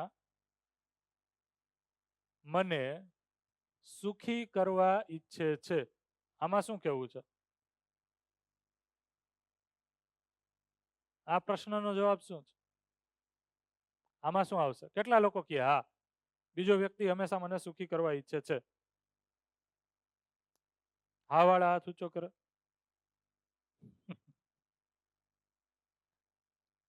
બેનો, શું લાગે છે? બીજો વ્યક્તિ મને હંમેશા સુખી કરવા ઈચ્છે છે? હા કે ના? ના? કોઈ છે? 50% નહીં આમાં તો. કેટલા લોકો કહે છે ના? ના પૂછું છું. ના વાળા કોઈ છે? તો બધા હા વાળા છે? તો હું ટીક માર્ક કરી નાખું કે હા, બધા મને સુખી જ કરવા ઈચ્છે છે, એવું મને ખ્યાલ છે. તો શું લાગે છે આમાં? તો આમાં તો છે એ ડાઉટ છે, પ્રશ્નાર્થ છે. બીજો વ્યક્તિ હંમેશા મને સુખી કરવા ઈચ્છે છે. હા, ઉલટો પ્રશ્ન પૂછો, બીજો વ્યક્તિ હંમેશા મને દુખી કરવા ઈચ્છે છે? તો હા આવશે. ઘણા લોકો એવું કહેશે. પણ બીજો વ્યક્તિ હંમેશા મને સુખી કરવા ઈચ્છે છે, એમાં શું છે? ડાઉટ છે. તો એ પ્રશ્ન બનાવેલો રાખું છું, લાલ રાખવી છે આપણે એને, બરોબર? પછી આપણે એને આગળ જોઈએ. આ પ્રશ્ન બધા ચારે ચાર સમજાણા બધાને? એવરીવન? આગળ વધીએ, પાકું? તો હવે આની સામે હું બીજા અમુક પ્રશ્ન મૂકું છું. આ 1A ની સામે બીજા પ્રશ્ન અહીંયા લખું છું, બરોબર? બધા લોકો જોવે. અહીંયા છે એ 1(1)B છે. શું? તો કે હું હંમેશા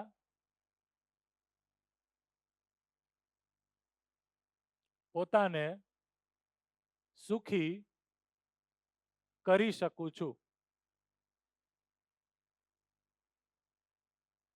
ક્વેશ્ચન, હું હંમેશા પોતાને સુખી કરી શકું છું? શું આવે જવાબ? ના. ના આવે? પાકું? તો હું હંમેશા પોતાને સુખી કરી શકતો નથી. ક્યારેક ક્યારેક કરી શકું છું ને ક્યારેક છે એ હું જ પોતાને છે એ દુખી કરું છું. તો અહીંયા છે એ પ્રશ્નાર્થ છે. અહીંયા કેમ ડાયરેક્ટ ક્લિયર પ્રશ્ન આવી ગયો? અહીંયા તો હા પાડી કે હું હંમેશા પોતાને સુખી કરવા ઈચ્છું છું. જ્યારે પૂછવામાં આવ્યું કે હું હંમેશા પોતાને સુખી કરી શકું છું, છેલ્લે સંભળાય છે? ધ્યાન જાય છે? તો અહીંયા કેમ ના આવી ગયું તરત જ? એનું શું કારણ? એનું શું કારણ? બીજા પ્રશ્ન લખું છું, પછી કહેજો, બરોબર? ખ્યાલ આવે. અહીંયા 2 બીજો બ પ્રશ્ન. અહીંયા આપણે લખ્યું હતું બીજો માણસ હંમેશા પોતાને સુખી કરવા ઈચ્છે છે. શું બીજો માણસ પોતાને હંમેશા સુખી કરી શકે છે?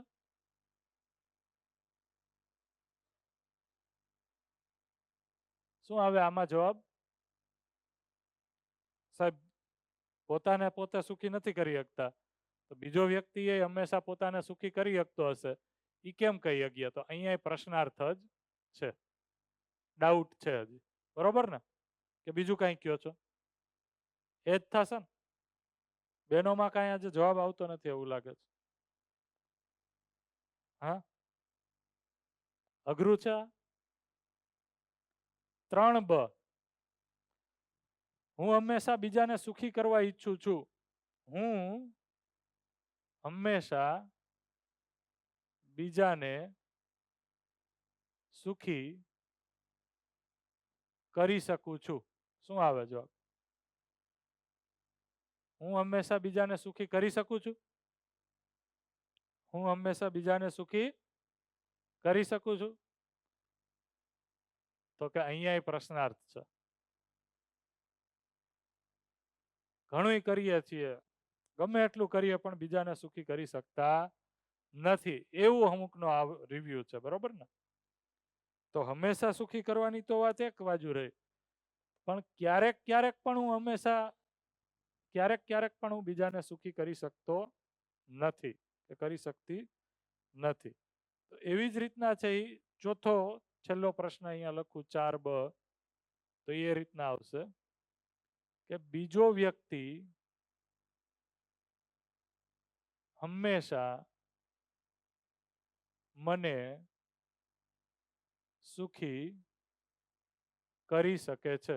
આમાં શું આવે? કે આમાં શું છે? બીજો વ્યક્તિ હંમેશા મને કરી શકે, એમાં તો મોટો પ્રશ્ન છે. કેમ? બીજો વ્યક્તિ હંમેશા મને પ્રશ્નાર્થ, તો આમાં તો મોટો પ્રશ્ન છે. બીજો વ્યક્તિ હંમેશા મને સુખી કરી શકે છે એમાં. તો હવે જો આપણે આ ચારે ચાર પ્રશ્નને છે એ એકારે જો આપણે સમજવાની ટ્રાય કરીએ, તો જ્યારે તમે આ પ્રશ્નના જવાબ આપ્યા, જ્યારે કે જેમ કે હું હંમેશા પોતાને સુખી કરવા ઈચ્છું છું, હું બીજા માણસને પણ હંમેશા સુખી કરવા ઈચ્છું છું, બીજો વ્યક્તિ પણ હું હંમેશા બીજાને પણ સુખી કરવા ઈચ્છું છું, આ બધાનો જવાબ છે એ કેવી રીતના હા આવ્યો? શું કામ અહીંયા હા આવે છે? અને અહીંયા જ્યારે હું હંમેશા પોતાને સુખી કરી શકું છું, તો ના. બીજો પોતાને હંમેશા ના. હું બીજાને હંમેશા સુખી કરી શકું છું? ના. બીજો મને હંમેશા સુખી કરી શકે છે? ના, મોટી ના. તો કઈ રીતના અહીંયા છે એ તરત જ ના, અને અહીંયા છે એ ખ્યાલ આવે છે કે આપણે હા પાડીએ છીએ. એમાં આ ક્વેશ્ચન, બીજો વ્યક્તિ હંમેશા મને સુખી કરવા ઈચ્છે છે? એમાં તો અહીંયા ના છે. અહીંયા કઈ રીતના ના?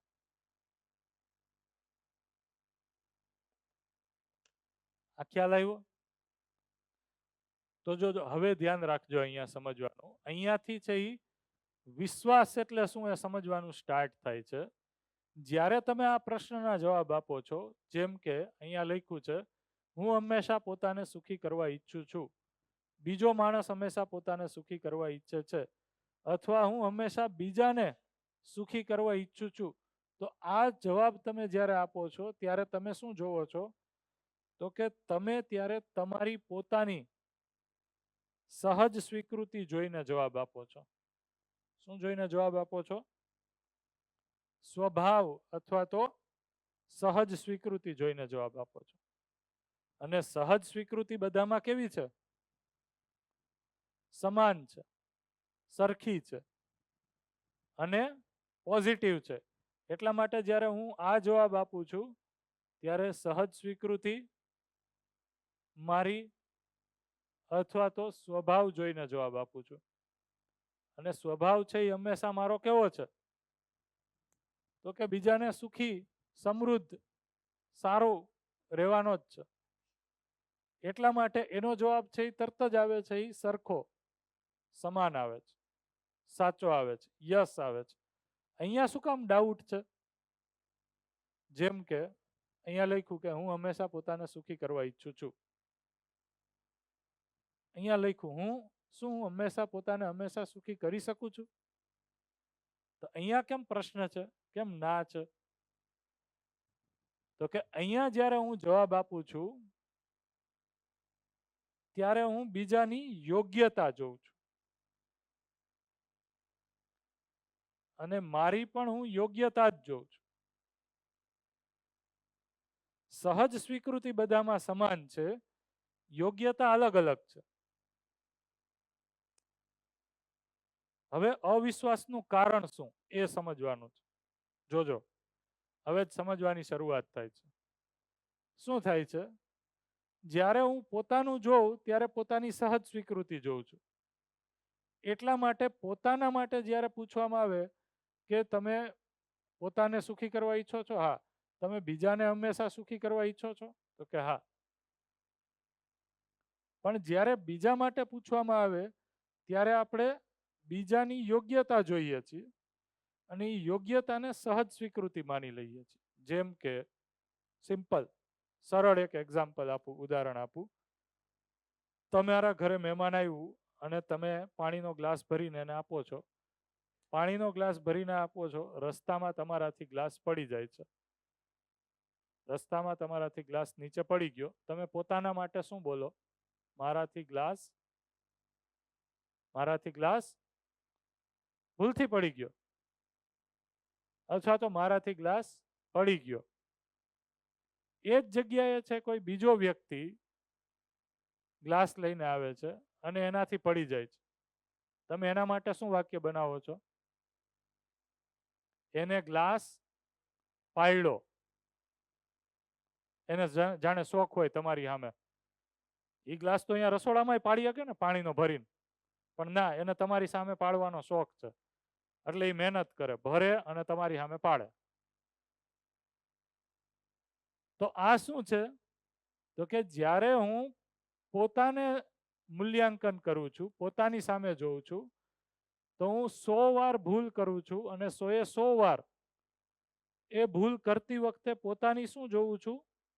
સ્વભાવ જોઉં છું, સહજ સ્વીકૃતિ જોઉં છું. અને સ્વભાવ કે સહજ સ્વીકૃતિ છે એ હંમેશા શું છે? સુખી કરવાનો છે, સાચું કરવાનો છે, સારું કરવાનો છે. એટલે ગમે એટલી વાર ભૂલ થાય એના પછી હું પોતાના માટે શું નિષ્કર્ષ કાઢું છું? કે હું કરવા નહોતો માંગતો, એ તો ભૂલથી થઈ ગયું. જેમ કે તમને કોકે છે એ લગ્ન પ્રસંગમાં કોઈ ફંક્શનમાં બોલાવ્યા અને તમે મોડા પહોંચ્યા. તમે મોડા પહોંચ્યા પછી તમારું છે એ મોડા પહોંચવા પાછળ છે એ કારણ પૂછવામાં આવે, અથવા તો તમને પૂછવામાં ન આવે પણ તમારી અંદર કારણ છે એ સ્થિર જ હોય કે હું છે એ મોડો ભૂલથી પહોંચ્યો, પહોંચવા નહોતો માગતો હું મોડો, પણ ભૂલથી પહોંચાઈ ગયું મારા. પણ બીજો કોઈ મોડો પહોંચે તો આનું આવું જ ખાતું હોય, આ કોઈ દિવસ ટાઈમે પહોંચે નહીં, આ છે એ મોડું જ કરવા માંગે છે. આવું વિચારીએ તો આવું વિચારીએ છે એનું કારણ શું છે? તો કે જ્યારે આપણે બીજા માણસને જોઈએ છીએ અહીંયા લખ્યું એ પ્રમાણે, ત્યારે આપણે બીજા માણસની યોગ્યતા જોઈ છે. એ મોડો પહોંચ્યો એ શું છે એની યોગ્યતા, એનાથી ગ્લાસ પડી ગયો એ શું છે એની યોગ્યતા. ભાઈ પાણીનો ગ્લાસ લઈને આવતા હતા, ગ્લાસ ઉપાડવામાં કોઈ ધ્યાન ન રહ્યું અને ધ્યાન ન રહેવાના કારણે નીચે પડી ગયો, તો એ એની યોગ્યતા છે. પણ એ યોગ્યતાને આપણે માની શું લઈએ છીએ? એ યોગ્યતાને આપણે માની લઈએ છીએ એનો હેતુ અથવા તો ઇન્ટેન્શન, ઇંગ્લિશમાં શબ્દ છે એના માટે ઇન્ટેન્શન, અને આપણે એવું કન્ક્લુડ કરીએ છીએ કે એ હેતુપૂર્વક જ એ ભૂલ કરવા માંગતો હતો. આ વસ્તુ સમજાણો? જ્યારે આપણે બીજાને જોઈએ છીએ, ધારો કે એ મોડો પહોંચ્યો, તો એ મોડો પહોંચ્યો એની યોગ્યતાના કારણે, યોગ્યતામાં કમી હતી, સમયનું મેનેજમેન્ટ કરી નહોતા શકતા કે કાંઈ પણ રીઝનના કારણે સમયે પહોંચ્યા નહીં, અને માની લઈએ એ યોગ્યતાને શું હેતુ, તો એ હેતુપૂર્વક જ ત્યાં પહોંચ્યો નહીં એવું નક્કી કરીએ. જ્યારે આપણે સામેવાળાની યોગ્યતા જોઈ અને એ યોગ્યતાને હેતુ માની લઈએ છીએ, ઇન્ટેન્શન માની લઈએ છીએ, ત્યારે આપણે બીજાના માટે છે એ વિરોધ અંદર બને છે, અને વિરોધપૂર્વક આપણે કહીએ છીએ કે એ તો સમયસર પહોંચવા માંગતો જ નહોતો, એ તો સારો વ્યક્તિ છે જ નહીં. હું 50 વાર લેટ પડીશ તોય હું સારો વ્યક્તિ છું. શું કામ? કારણ કે હું શું જોઉં છું? મારું સ્વભાવ જોઉં છું, અને સ્વભાવ છે એ તો હંમેશા શું છે? સારો જ છે, સરખો જ છે બધામાં. એટલે હું 100 વાર ભૂલ કરું એના પછી હું શું નિષ્કર્ષ કાઢું છું? કે હું તો સાચું જ કરવા માંગુ છું, પણ એ તો મારાથી ભૂલથી ભૂલ થઈ ગઈ. આને જ કહેવાય જ્યારે આપણે હેતુ ઉપર ડાઉટ કરીએ છીએ. આ જે હેતુ છે એની ઉપર જ આપણે ડાઉટ કરીએ છીએ, શંકા કરીએ છીએ, એને જ કીધો અવિશ્વાસ. એટલે કે એ સારું કરવા માંગતો જ નથી. દાખલા તરીકે બહેનોને સમજાય એવું એક ઉદાહરણ કે તમે છે એ ઉઠી અને ગેસ ઉપર છે એ દૂધ ગરમ કરવા માટે મૂક્યું. દૂધ ગરમ કરવા કરતા તમે કોઈ બીજા કામમાં પડી ગયા અને દૂધ છે એ ઉભરાઈ ગયું. તમે પોતાના માટે શું વિચારો? શું વિચારો? ભૂલથી ઉભરાઈ ગયું, બીજા 100 કામ હતા, ત્યાં ધ્યાન વયું ગયું અને ઉભરાઈ ગયું. સાસુ શું વિચારે? તમે શું વિચારો એની જગ્યાએ હોય તો? ધારો કે તમારા છોકરાથી ઉભરાઈ ગયું, છોકરીથી ઉભરાઈ ગયું, એના માટે શું વિચારશો? આનું કોઈ દિવસ ધ્યાન જ ન હોય, આને કોઈ કામ આપે એ હરખાએ કરે જ નહીં, આને કામને લઈને કોઈ સિરિયસનેસ જ નથી, ગંભીરતા જ નથી. શું કામ આવું વિચારીએ છીએ? તો કે જોઈએ છીએ તો આપણે એની યોગ્યતા, પણ એ યોગ્યતાને માની શું લઈએ છીએ? ઇન્ટેન્શન, હેતુ. અને આપણે એવું બોલીએ છીએ કે એ હેતુપૂર્વક ભૂલ કરવા માગે છે, અને એ જ્યારે હેતુ ઉપર જ શંકા કરીએ છીએ એને જ કીધું અવિશ્વાસ. જ્યારે આપણે માણસના હેતુ ઉપર શંકા કરીએ છીએ ત્યારે એના માટે વિરોધ, ખીજ, ઇરિટેશન, ગુસ્સો આવે છે, એને જ કીધું અવિશ્વાસ. શું કીધું મેં ફરીથી? ફરીથી એકવાર બોલું છું, પછી કેટલાને સમજાય એ પૂછું છું. જ્યારે જ્યારે આપણે કોઈ વ્યક્તિને જોઈએ છીએ તો એ યોગ્યતા એની જોઈએ છીએ, અને એ યોગ્યતાને જ શું માની લઈએ છીએ કે એનો હેતુ જ ખરાબ છે. યોગ્યતામાં કમી છે એવું નથી જોઈ શકતા, હેતુ જ માની લઈએ છીએ ખરાબ છે. જેવું હેતુ ઉપર શંકા કરીએ છીએ એવું આપણે એના માટે છે એ વિરોધ બને છે, ગુસ્સો બને છે, ઇરિટેટ થાય છે, ફ્રસ્ટ્રેટ થાય છે, અંતરવિરોધ બને છે. એને જ કીધું અવિશ્વાસ. આ વસ્તુ કેટલાને સમજાણી એકવાર હાથ ઊંચો કરો છે. વિશ્વાસ આપણે સમજીએ છીએ, આ વસ્તુ સમજાય છે એવરીવન, બધાને પાક્કું? તો જો આટલું સમજાશે તો હવે વિશ્વાસ કઈ રીતના આપણે વિશ્વાસપૂર્વક કઈ રીતના જીવી શકીએ એ પણ સમજાશે. બરોબર છે? તો પેલા આટલી વસ્તુ છે એને કોઈ પોતાના શબ્દોમાં કહેશે. શું કીધું મેં? આ હેતુ ઉપર શંકા, એને જ આપણે શું કીધું? અવિશ્વાસ. જ્યારે જ્યારે હું કોઈના હેતુ ઉપર જ શંકા કરું છું એને ત્યારે ત્યારે જ છે એ વ્યક્તિ પ્રત્યે મને અવિશ્વાસ બને છે, અને ત્યારે ત્યારે હું એમ કહું છું કે હું એની ઉપર વિશ્વાસ કરી શકતો નથી કે કરી શકતી નથી.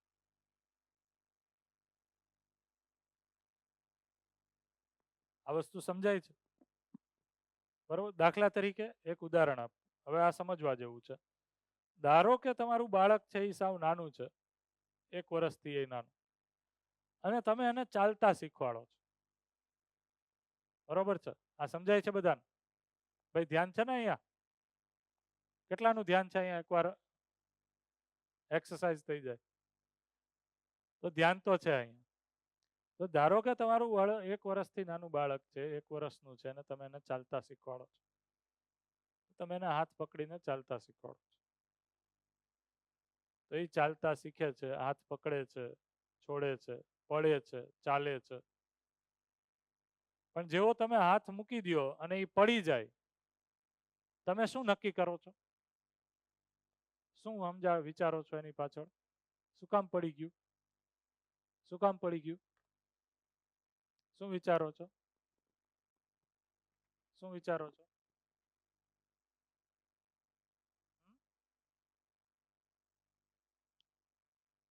શું કામ?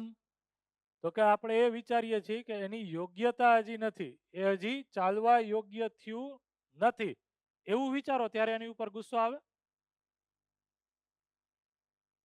હાલું ક્યારનું અડધી કલાક થયા તો ચલાવવાની ટ્રાય કરું છું તોય ચાલતું નથી, એવું થશે? નહીં. તો આ થયું સાચું મૂલ્યાંકન. જ્યારે જ્યારે આપણે સામેવાળા વ્યક્તિની યોગ્યતાને જોઈ શકીએ છીએ અને ખ્યાલ આવે છે કે એની યોગ્યતામાં કંઈક કમી છે, એના આધારે આપણી જે અપેક્ષા છે એ પ્રમાણે એ કરી શકતું નથી, કરવા તો ઈચ્છે જ છે, એનો હેતુ ખરાબ નથી, ત્યારે ત્યારે આપણે છે એની ઉપર અવિશ્વાસ નથી આવતો, ડાઉટ નથી આવતો. તો ત્યારે આપણે શું કરીએ છીએ? શું કરીએ છીએ ત્યારે? હવે શું કરશું બાળકને? શું કરશું બહેનો? શું કરશું? ફરીથી પાછું આપણે એની યોગ્યતા ઉપર કામ કરશું. ચલાવવા માટે આપણે એને પ્રયાસ કરશું, પાછું ઊભું કરશું, પાછું ચલાવશું. અને આ કર્યું છે એટલા માટે તમે ચાલતા શીખા છો અને તમારા બાળકોએ ચાલતા શીખા છે. આ સમજાય છે? તો જ્યારે જ્યારે આપણે સામેવાળા વ્યક્તિનું મૂલ્યાંકન કરી એ નિષ્કર્ષ ઉપર આવીએ છીએ કે સામેવાળો કોઈ ભૂલ કરે છે તો એ ભૂલ કરવા નથી ઈચ્છતો, પણ સમજની કમીના કારણે, યોગ્યતાની કમીના કારણે એનાથી ભૂલ થઈ જાય છે. તો હવે મારું કામ શું છે એક સમજુ વ્યક્તિ તરીકે?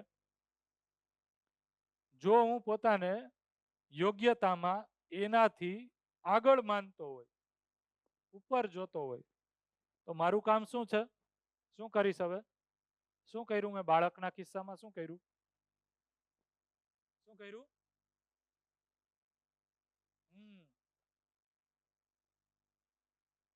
મેં છે ઈ એને ફરીથી ચાલવા માટે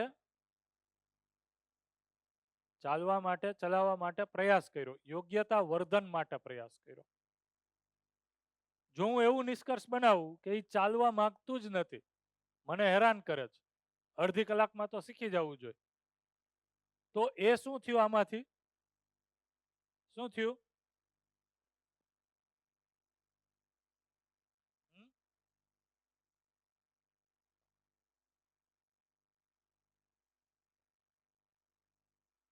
યસ, શું થયું?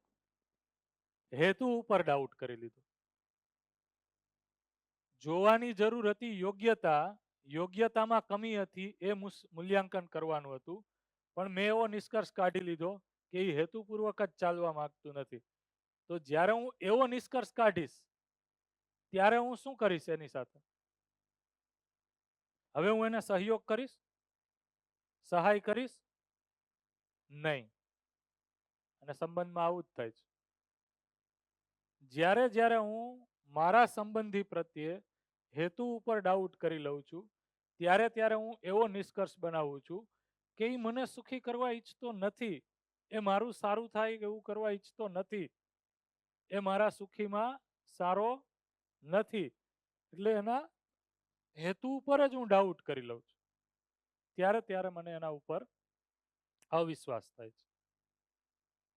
જો હું ત્યારે એવો નિષ્કર્ષ કાઢું કે નહીં, એના હેતુમાં કોઈ ખરાબી નથી, કારણ કે હેતુ એટલે કે સ્વભાવ, સ્વભાવ તો બધાનો છે એ સમાન જ છે, સુખી કરવાનો જ છે, તો એનો પણ હેતુ છે એ સુખી કરવાનો જ હશે, પણ યોગ્યતાની કમીના કારણે, યોગ્યતાના અભાવમાં એ કઈ રીતના મને સુખી કરવું એ સમજી શકતો નથી કે સમજી શકતી નથી, એટલા માટે એ એક પ્રકારનું વર્તન કરે છે.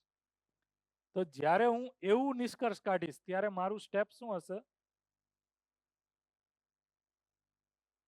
તો ત્યારે મારું પહેલું પગલું શું હશે? જો હું પોતાને સમજુ માંગતો હોય એનાથી, તો હું શું કરીશ? તો હું એની યોગ્યતાને વધારવા માટે કામ કરીશ. આ સમજાય છે? જેમ કે એક એક્ઝામ્પલ આપીએ, જ્યારે શિક્ષક છે એ ક્લાસરૂમમાં બાળકોને ભણાવે છે અને બાળકોને ભણાવ્યા પછી એને સમજાતું નથી, જો શિક્ષક છે એ વિશ્વાસપૂર્વક નહીં હોય અને બાળકને નહીં સમજાય અને બાળક છે એ નહીં સમજાય એના પછી ના પાડશે, તો શિક્ષક શું કરશે? અવિશ્વાસ સાથે હશે, વિશ્વાસની કમી સાથે હશે. ત્યારે તો કે આને કેટલી વાર સમજાવ્યું, આ સમજતું નથી, આને સમજી શકાય, આને સમજાવી શકાય નહીં. તો જ્યારે આપણે એવો નિષ્કર્ષ કાઢીએ છીએ ત્યારે આપણે શું કરીએ છીએ? માણસ તરીકે બીજા માણસ ઉપર વિશ્વાસ કરવાનું બંધ કરી દઈએ છીએ. ખરેખર માણસ તરીકે ક્યારેય આપણે પોતાના માટે એવું નિષ્કર્ષ કાઢી શકીએ છીએ કે હું કાંઈ સમજી શકું નહીં, મને સમજતા આવડતું નથી, હું સમજવા માંગતો નથી, એવું પોતાના માટે તમે કહી શકો? નહીં. શું કામ? કારણ કે મારી સહજ સ્વીકૃતિ જ છે કે હું સમજવા માંગુ છું.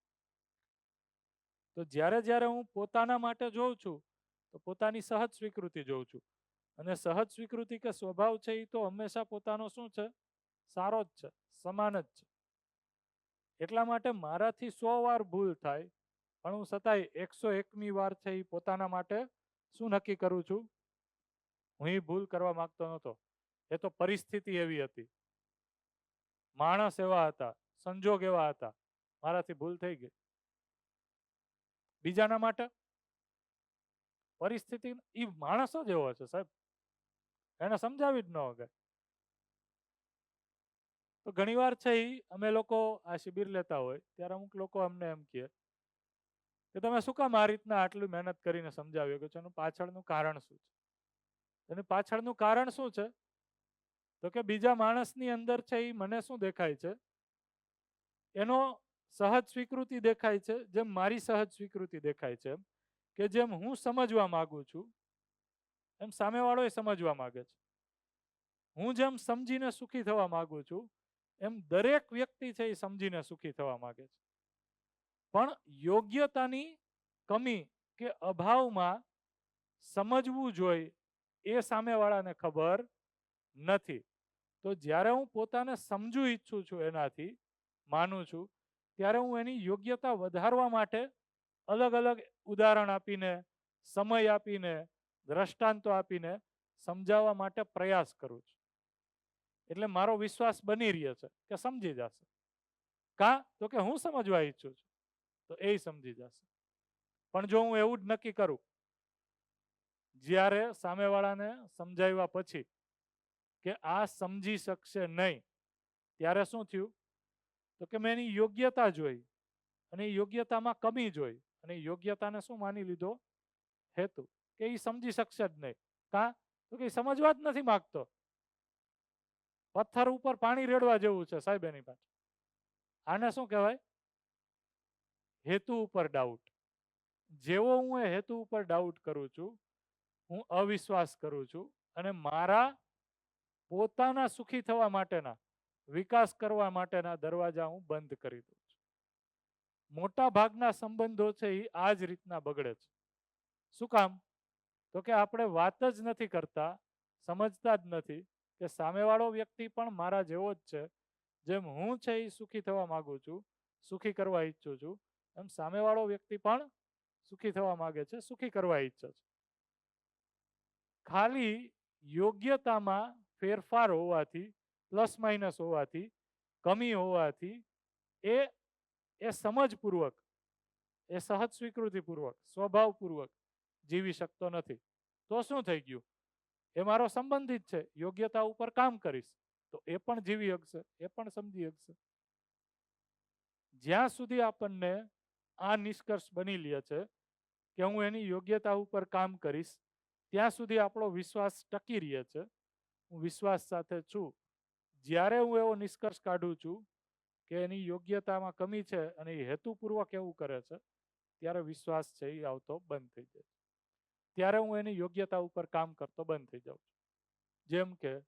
જેમ કે આજે તમે શેર કર્યું મુકેશભાઈએ, અત્યારે તમને તમારા બાળક ઉપર વિશ્વાસ છે, એટલા માટે તમે એના માટે કોઈ એક સપનું કર્યું કે એ class 1 officer, GPSC, IAS, IPS બનશે. એ પ્રમાણે કામ કરે છે. જ્યારે તમે અપેક્ષા જે રાખી છે એ યોગ્યતા પ્રમાણે એ કામ નહીં કરી શકે, ધારો કે, અને તમે એવો નિષ્કર્ષ કાઢી લીધો, એક વાર સમજાયું, 2 વાર સમજાયું, 3 વાર સમજાયું, 10 વાર સમજાયું, છતાંય એની યોગ્યતામાં છે એ આપણી જે અપેક્ષા છે એ પ્રમાણે કામ કરી શકતો નથી, અને તમે એવો નિષ્કર્ષ કાઢ્યો કે હવે એ હેતુપૂર્વક, ઇન્ટેન્શન પૂર્વક બનવા માંગતો નથી, કરવા માંગતો નથી હું જે કહું છું એ, ત્યારે શું થયું? અવિશ્વાસ. અને અવિશ્વાસ એટલે દુઃખ. અવિશ્વાસ એટલે દુઃખ. અવિશ્વાસ એટલે મારા અને સામેવાળા બેયના વિકાસના મેં દરવાજા બંધ કરી દીધા. કારણ કે બસ મેં નક્કી કરી લીધું, હવે તો પૂરું, હવે ક્યાં એની ઉપર કામ કરવાનું. જ્યારે તમારા માટે એવું થાય ત્યારે, જો સરસ એક ઇન્ટરેસ્ટિંગ વાત છે, આપણે ક્યારેક ક્યારેક ખોટું બોલીએ છીએ. હા, આપણે ક્યારેક ક્યારેક કોઈ વસ્તુ છુપાવીએ છીએ, કરીએ છીએ. પણ પોતાના માટે ક્યારેય એવું કહી છે કે નહીં, આ તો હું ખરાબ માણસ છું ને હું ખોટું બોલ્યો. પણ બીજો વ્યક્તિ એ ક્યારેક કરે છે, એ વસ્તુ છુપાવે છે, અને એક જ વાર કરે છે, ત્યાં આપણે શું નિષ્કર્ષ કાઢીએ છીએ કે એ તો ખોટું બોલે છે, એ તો વસ્તુ છુપાવવા જ માગે છે, એ નાલાયક વ્યક્તિ છે, એ સારો વ્યક્તિ છે નહીં. આપણે ક્યારેક ક્યારેક ખોટું બોલીએ જ છીએ, છુપાવીએ છીએ, પોતાના માટે શું નિષ્કર્ષ કાઢીએ છીએ? હું તો સારો વ્યક્તિ છું, હું તો બીજાના સારા માટે ખોટું બોલું છું, છે કે નહીં? આને જ કીધો અવિશ્વાસ. કારણ કે બીજાના માટે આપણે તરત જ શું કરીએ છીએ? હેતુ ઉપર ડાઉટ કરી લઈએ છીએ. અને બહુ જૂના સંબંધો હોય એ સિમ્પલ આટલા હેતુ ઉપર ડાઉટ કરવાના કારણે તૂટી જાય છે. જેમ કે બે મિત્રોની એક બહુ નાનકડી સ્ટોરી છે. બે મિત્રો છે એ 11-12 સાયન્સમાં સાથે ભણતા હતા. બેય છે એ બહુ પાકા મિત્રો હતા, બેયને છે એ બહુ સારા ટકા આવ્યા. એક મિત્ર છે એ ડોક્ટર બની ગયો, એક છે એ એન્જિનિયરિંગમાં કોલેજમાં વયો ગયો. હવે સ્વાભાવિક છે, ડોક્ટર એટલે તો ઊંચું ભણતર, સમાજમાં એનું ઊંચું સ્થાન છે. એન્જિનિયર છે એ ઊંચું છે, પણ ડોક્ટર કરતા તો નીચું જ છે. બેય છે એ પોતપોતાના ભણતરમાં મશગુલ થઈ ગયા, અને જે મિત્રો હંમેશા ભણતર દરમિયાન સાથે રહેતા એ કોલેજમાં આવ્યા અને એકબીજાનો સંપર્ક છે એ તૂટી ગયો. હવે અચાનક છે એ 1 વર્ષ પછી જે ઓલો એન્જિનિયરિંગમાં હતો એ મિત્રને એવો વિચાર આવ્યો કે આ મારો પરમ મિત્ર હતો, એને 1 વર્ષ થઈ ગયું હજી મને ફોન નથી કર્યો. કાં તો કે હવે તો એ સારા ઊંચા ભણતરમાં વયા ગયા ને, હવે તો આપણે ક્યાં સમાન છે, હવે તો એ મોટા માણસો થઈ ગયા, હવે એ આપણને ફોન કરે નહીં. તો આ શું થયું, જેવો મેં એના ઇન્ટેન્શન ઉપર ડાઉટ કર્યો એવું તરત જ છે એના પ્રત્યે આપણને અવિશ્વાસ આવી. જેમ કે તમે કોઈને ફોન કરો છો, અને એ ફોન ઉપાડતો નથી, તમે શું વિચારશો? મારો કોઈ દી ફોન ઉપાડે જ નહીં, આનું કામ આવવું જોઈએ, આ મારો ફોન ઉપાડવા માંગતો જ નથી, આ કોઈ દિવસ કામમાં આવે જ નહીં એવો માણસ છે. તમે બીજી વાર કરો ને હજી ન ઉપાડે તો પૂરું થઈ ગયું, સંબંધ કાયમ માટે કટ. પણ જ્યારે કે આપણાથી આવું થાય છે, પણ આપણે છે એ પોતાના માટે શું છે 100 રીઝન છે ફોન નહીં ઉપાડી શકવાના, પણ આવા સિમ્પલ કારણના કારણે સંબંધ વિચ્છેદ થાય છે કે ફોન ઉપાડવાની વાત તો એક બાજુ રહી, એક જ ગામમાં આપણે રહીએ છીએ, બે માણસો ચાલીને જતા સામસામે મળે છે, કોઈ માણસને કોઈ દિવસ કંઈક ઘરમાં સમસ્યા આવી, કાંઈ પણ પીડા છે, દુઃખ છે, સામે મળે છે એનું ધ્યાન નથી અને તમારી સામે હસતો નથી ને એમને વયો જાય છે. હવે તમારી અંદર શું છે સાયકલ ચાલુ થઈ જાય, શું વિચારવાનું ચાલુ થઈ જાય?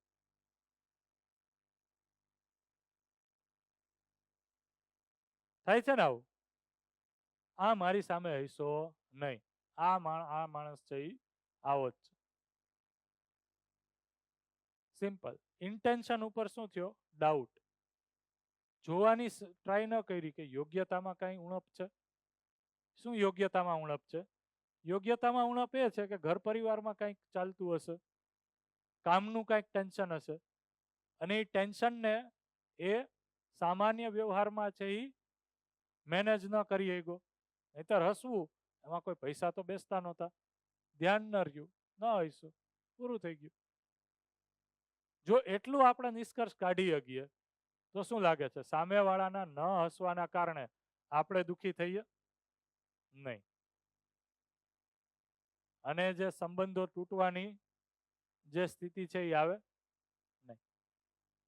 તો આટલું સમજ્યા પછી ખાલી બધા લોકોને રિક્વેસ્ટ એ છે કે બધાય પોતપોતાના જીવનમાં છે આ વસ્તુને જોવાની ટ્રાય કરે કે કઈ કઈ જગ્યાએ છે એ આપણે સામેવાળાના ઇન્ટેન્શન ઉપર ડાઉટ કરીને આપણે સંબંધોને ધીમે ધીમે છે એ સંબંધોમાં દૂરી લઈ આવ્યા છે, અંતર લઈ આવ્યા છે.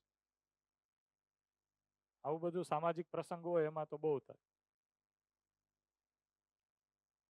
જેમ કે મને સ્ટેજ ઉપર એને બોલાવ્યો નહીં, મારી સાથે હાથ મિલાવ્યો નહીં, મારું નામ એને લીધું નહીં. શું થયું? ઇન્ટેન્શન ઉપર ડાઉટ કે આ મારું નામ લેવા માંગતા નહોતા, મને સ્ટેજ ઉપર બોલાવવા માંગતા નહોતા, મારી સાથે હાથ મિલાવવા માંગતા નહોતા, XYZ. તો સિમ્પલ, જ્યારે આપણને સમજાય છે કે સામેવાળામાં યોગ્યતા ઓછી વધારે હોઈ શકે અને યોગ્યતાના કારણે વ્યવહારમાં છે એ ઓછું વધારે થઈ શકે, ત્યારે આપણે એની સાથે વિશ્વાસપૂર્વક ચાલીએ છીએ કે શું થઈ ગયું, હૈશું નહીં, શું થઈ ગયું, હાથ ન મિલાવ્યો, યોગ્યતા છે એ આપણે વધારવા ઉપર કામ કરશું, સંબંધો ઉપર કામ કરશું તો એ પણ થઈ શકશે. તો વિશ્વાસ એટલે શું? જ્યારે હું સામેવાળા વ્યક્તિની યોગ્યતાનું આકલન કરી અને એ નિષ્કર્ષ ઉપર આવું છું કે એ હેતુપૂર્વક ભૂલ કરતો નથી, ગલતી કરતો નથી, પણ યોગ્યતામાં ફેરફાર, ઉણપ, પ્લસ માઇનસ, વધારો ઘટાડો રહેવાના કારણે ભૂલથી એનાથી ભૂલ થઈ જાય છે, જેમ મારાથી એ થાય છે. ત્યારે મારો એની ઉપર વિશ્વાસ બનેલો રહે છે. નહીતર પછી શાકમાં એક દિવસે મીઠું વધારે પડ્યું,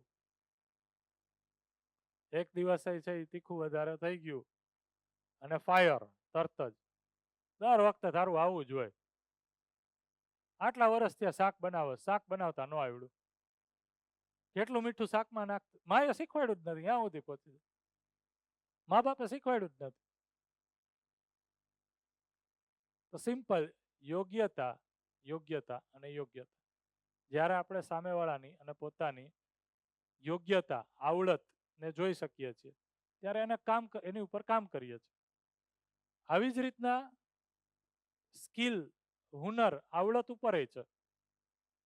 ધારો કે તમને કોઈ આવડત કે હુનર નથી, તો એનો વિશ્વાસ તમને આવે કે એ હું કરી શકીશ.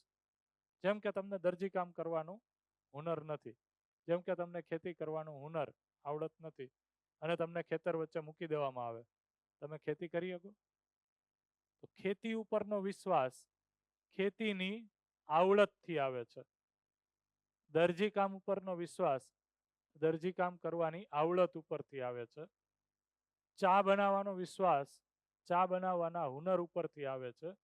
એવી જ રીતે અત્યાર સુધી જેમ વાત કરી એમ સંબંધોમાં જીવવા માટેનો વિશ્વાસ યોગ્યતામાં કામ કરવાથી આવે છે. જો હું યોગ્યતા ઉપર કામ નહીં કરું અને હું એવું માની લઈશ કે સંબંધ તો ઓટોમેટિક ઠીક થઈ જશે, હું મોટો થઈશ તો ઠીક થઈ જશે, પૈસા આવશે તો ઠીક થઈ જશે, ક્યાંક દાન કરીશ તો ઠીક થઈ જશે, તો એનાથી તો કાંઈ થશે નહીં. હવે મારા તરફથી પ્રસ્તાવ છે, તમે લોકો ટ્રાય કરીને જોઈ શકો છો. કોઈને ટ્રાય કરવી હોય કે વિશ્વાસ, ચાલો આનાથી આ વિશ્વાસ આવી જતો હોય કે મારી પાસે સાયકલ જ છે, હું બાઇક લઈ લઉં, એનાથી વિશ્વાસ આવી જાય, એનાથી વિશ્વાસ નહીં આવે. તો કોઈ આવડત છે એના માટેનો એ વિશ્વાસ એ આવડતની યોગ્યતા અર્જન કરવાથી આવે છે. તો હવે જે પહેલા દિવસે પ્રશ્ન હતો કે વિશ્વાસ કેમ આવતો નથી, અહીંયા લખ્યું હતું. તો વિશ્વાસ ના આવવાનું કારણ બે. એક, જે તે હુનર, સ્કિલ, આવડત નથી આવડતી, એની ઉપર કામ કરવાથી, એને શીખવાથી એ આવડત આવડે છે. વાત કરવાથી નથી આવડતી, જોવાથી નથી આવડતી, કરવાથી આવડે છે. તો એ કામ કરીશું. ભાઈ ખેતીની હું બુક લઈ આવું અને બુક વાંચ્યા રાખું, શું લાગે છે કેટલા પન્નાની કેટલી બુક વાંચું તો આવડી જાય? કેટલી આવડી જાય? ગમે એટલી વાંચીએ એ આવડે નહીં. એના માટે તો મારે એ વાંચીને જમીન ઉપર ઉતરવું પડશે. એવી જ રીતના સંબંધમાં જીવવાની મારી યોગ્યતા નથી, વિશ્વાસ કરવાની મારી યોગ્યતા નથી, તો એ યોગ્યતા ઉપર મારે કામ કરવું પડશે, સમજવું પડશે. અને આ સમજવાનો જ આ પ્રોગ્રામ છે 7 દિવસનો. જેની ઉપર કામ કરીશ તો સમજમાં પણ વિશ્વાસપૂર્વક કઈ રીતના જીવી શકાય એ આવડશે. અત્યારે તો નથી આવડતું. અત્યારે તો આપણે વિશ્વાસ રાખી શકતા નથી. આવું છે કે નહીં? અહીંયા સુધી બધા લોકોને સમજાય છે? કેટલા લોકોને સમજાય છે? હાથ ઊંચો કરો છો એકવાર આટલી વાત કરી એમાં.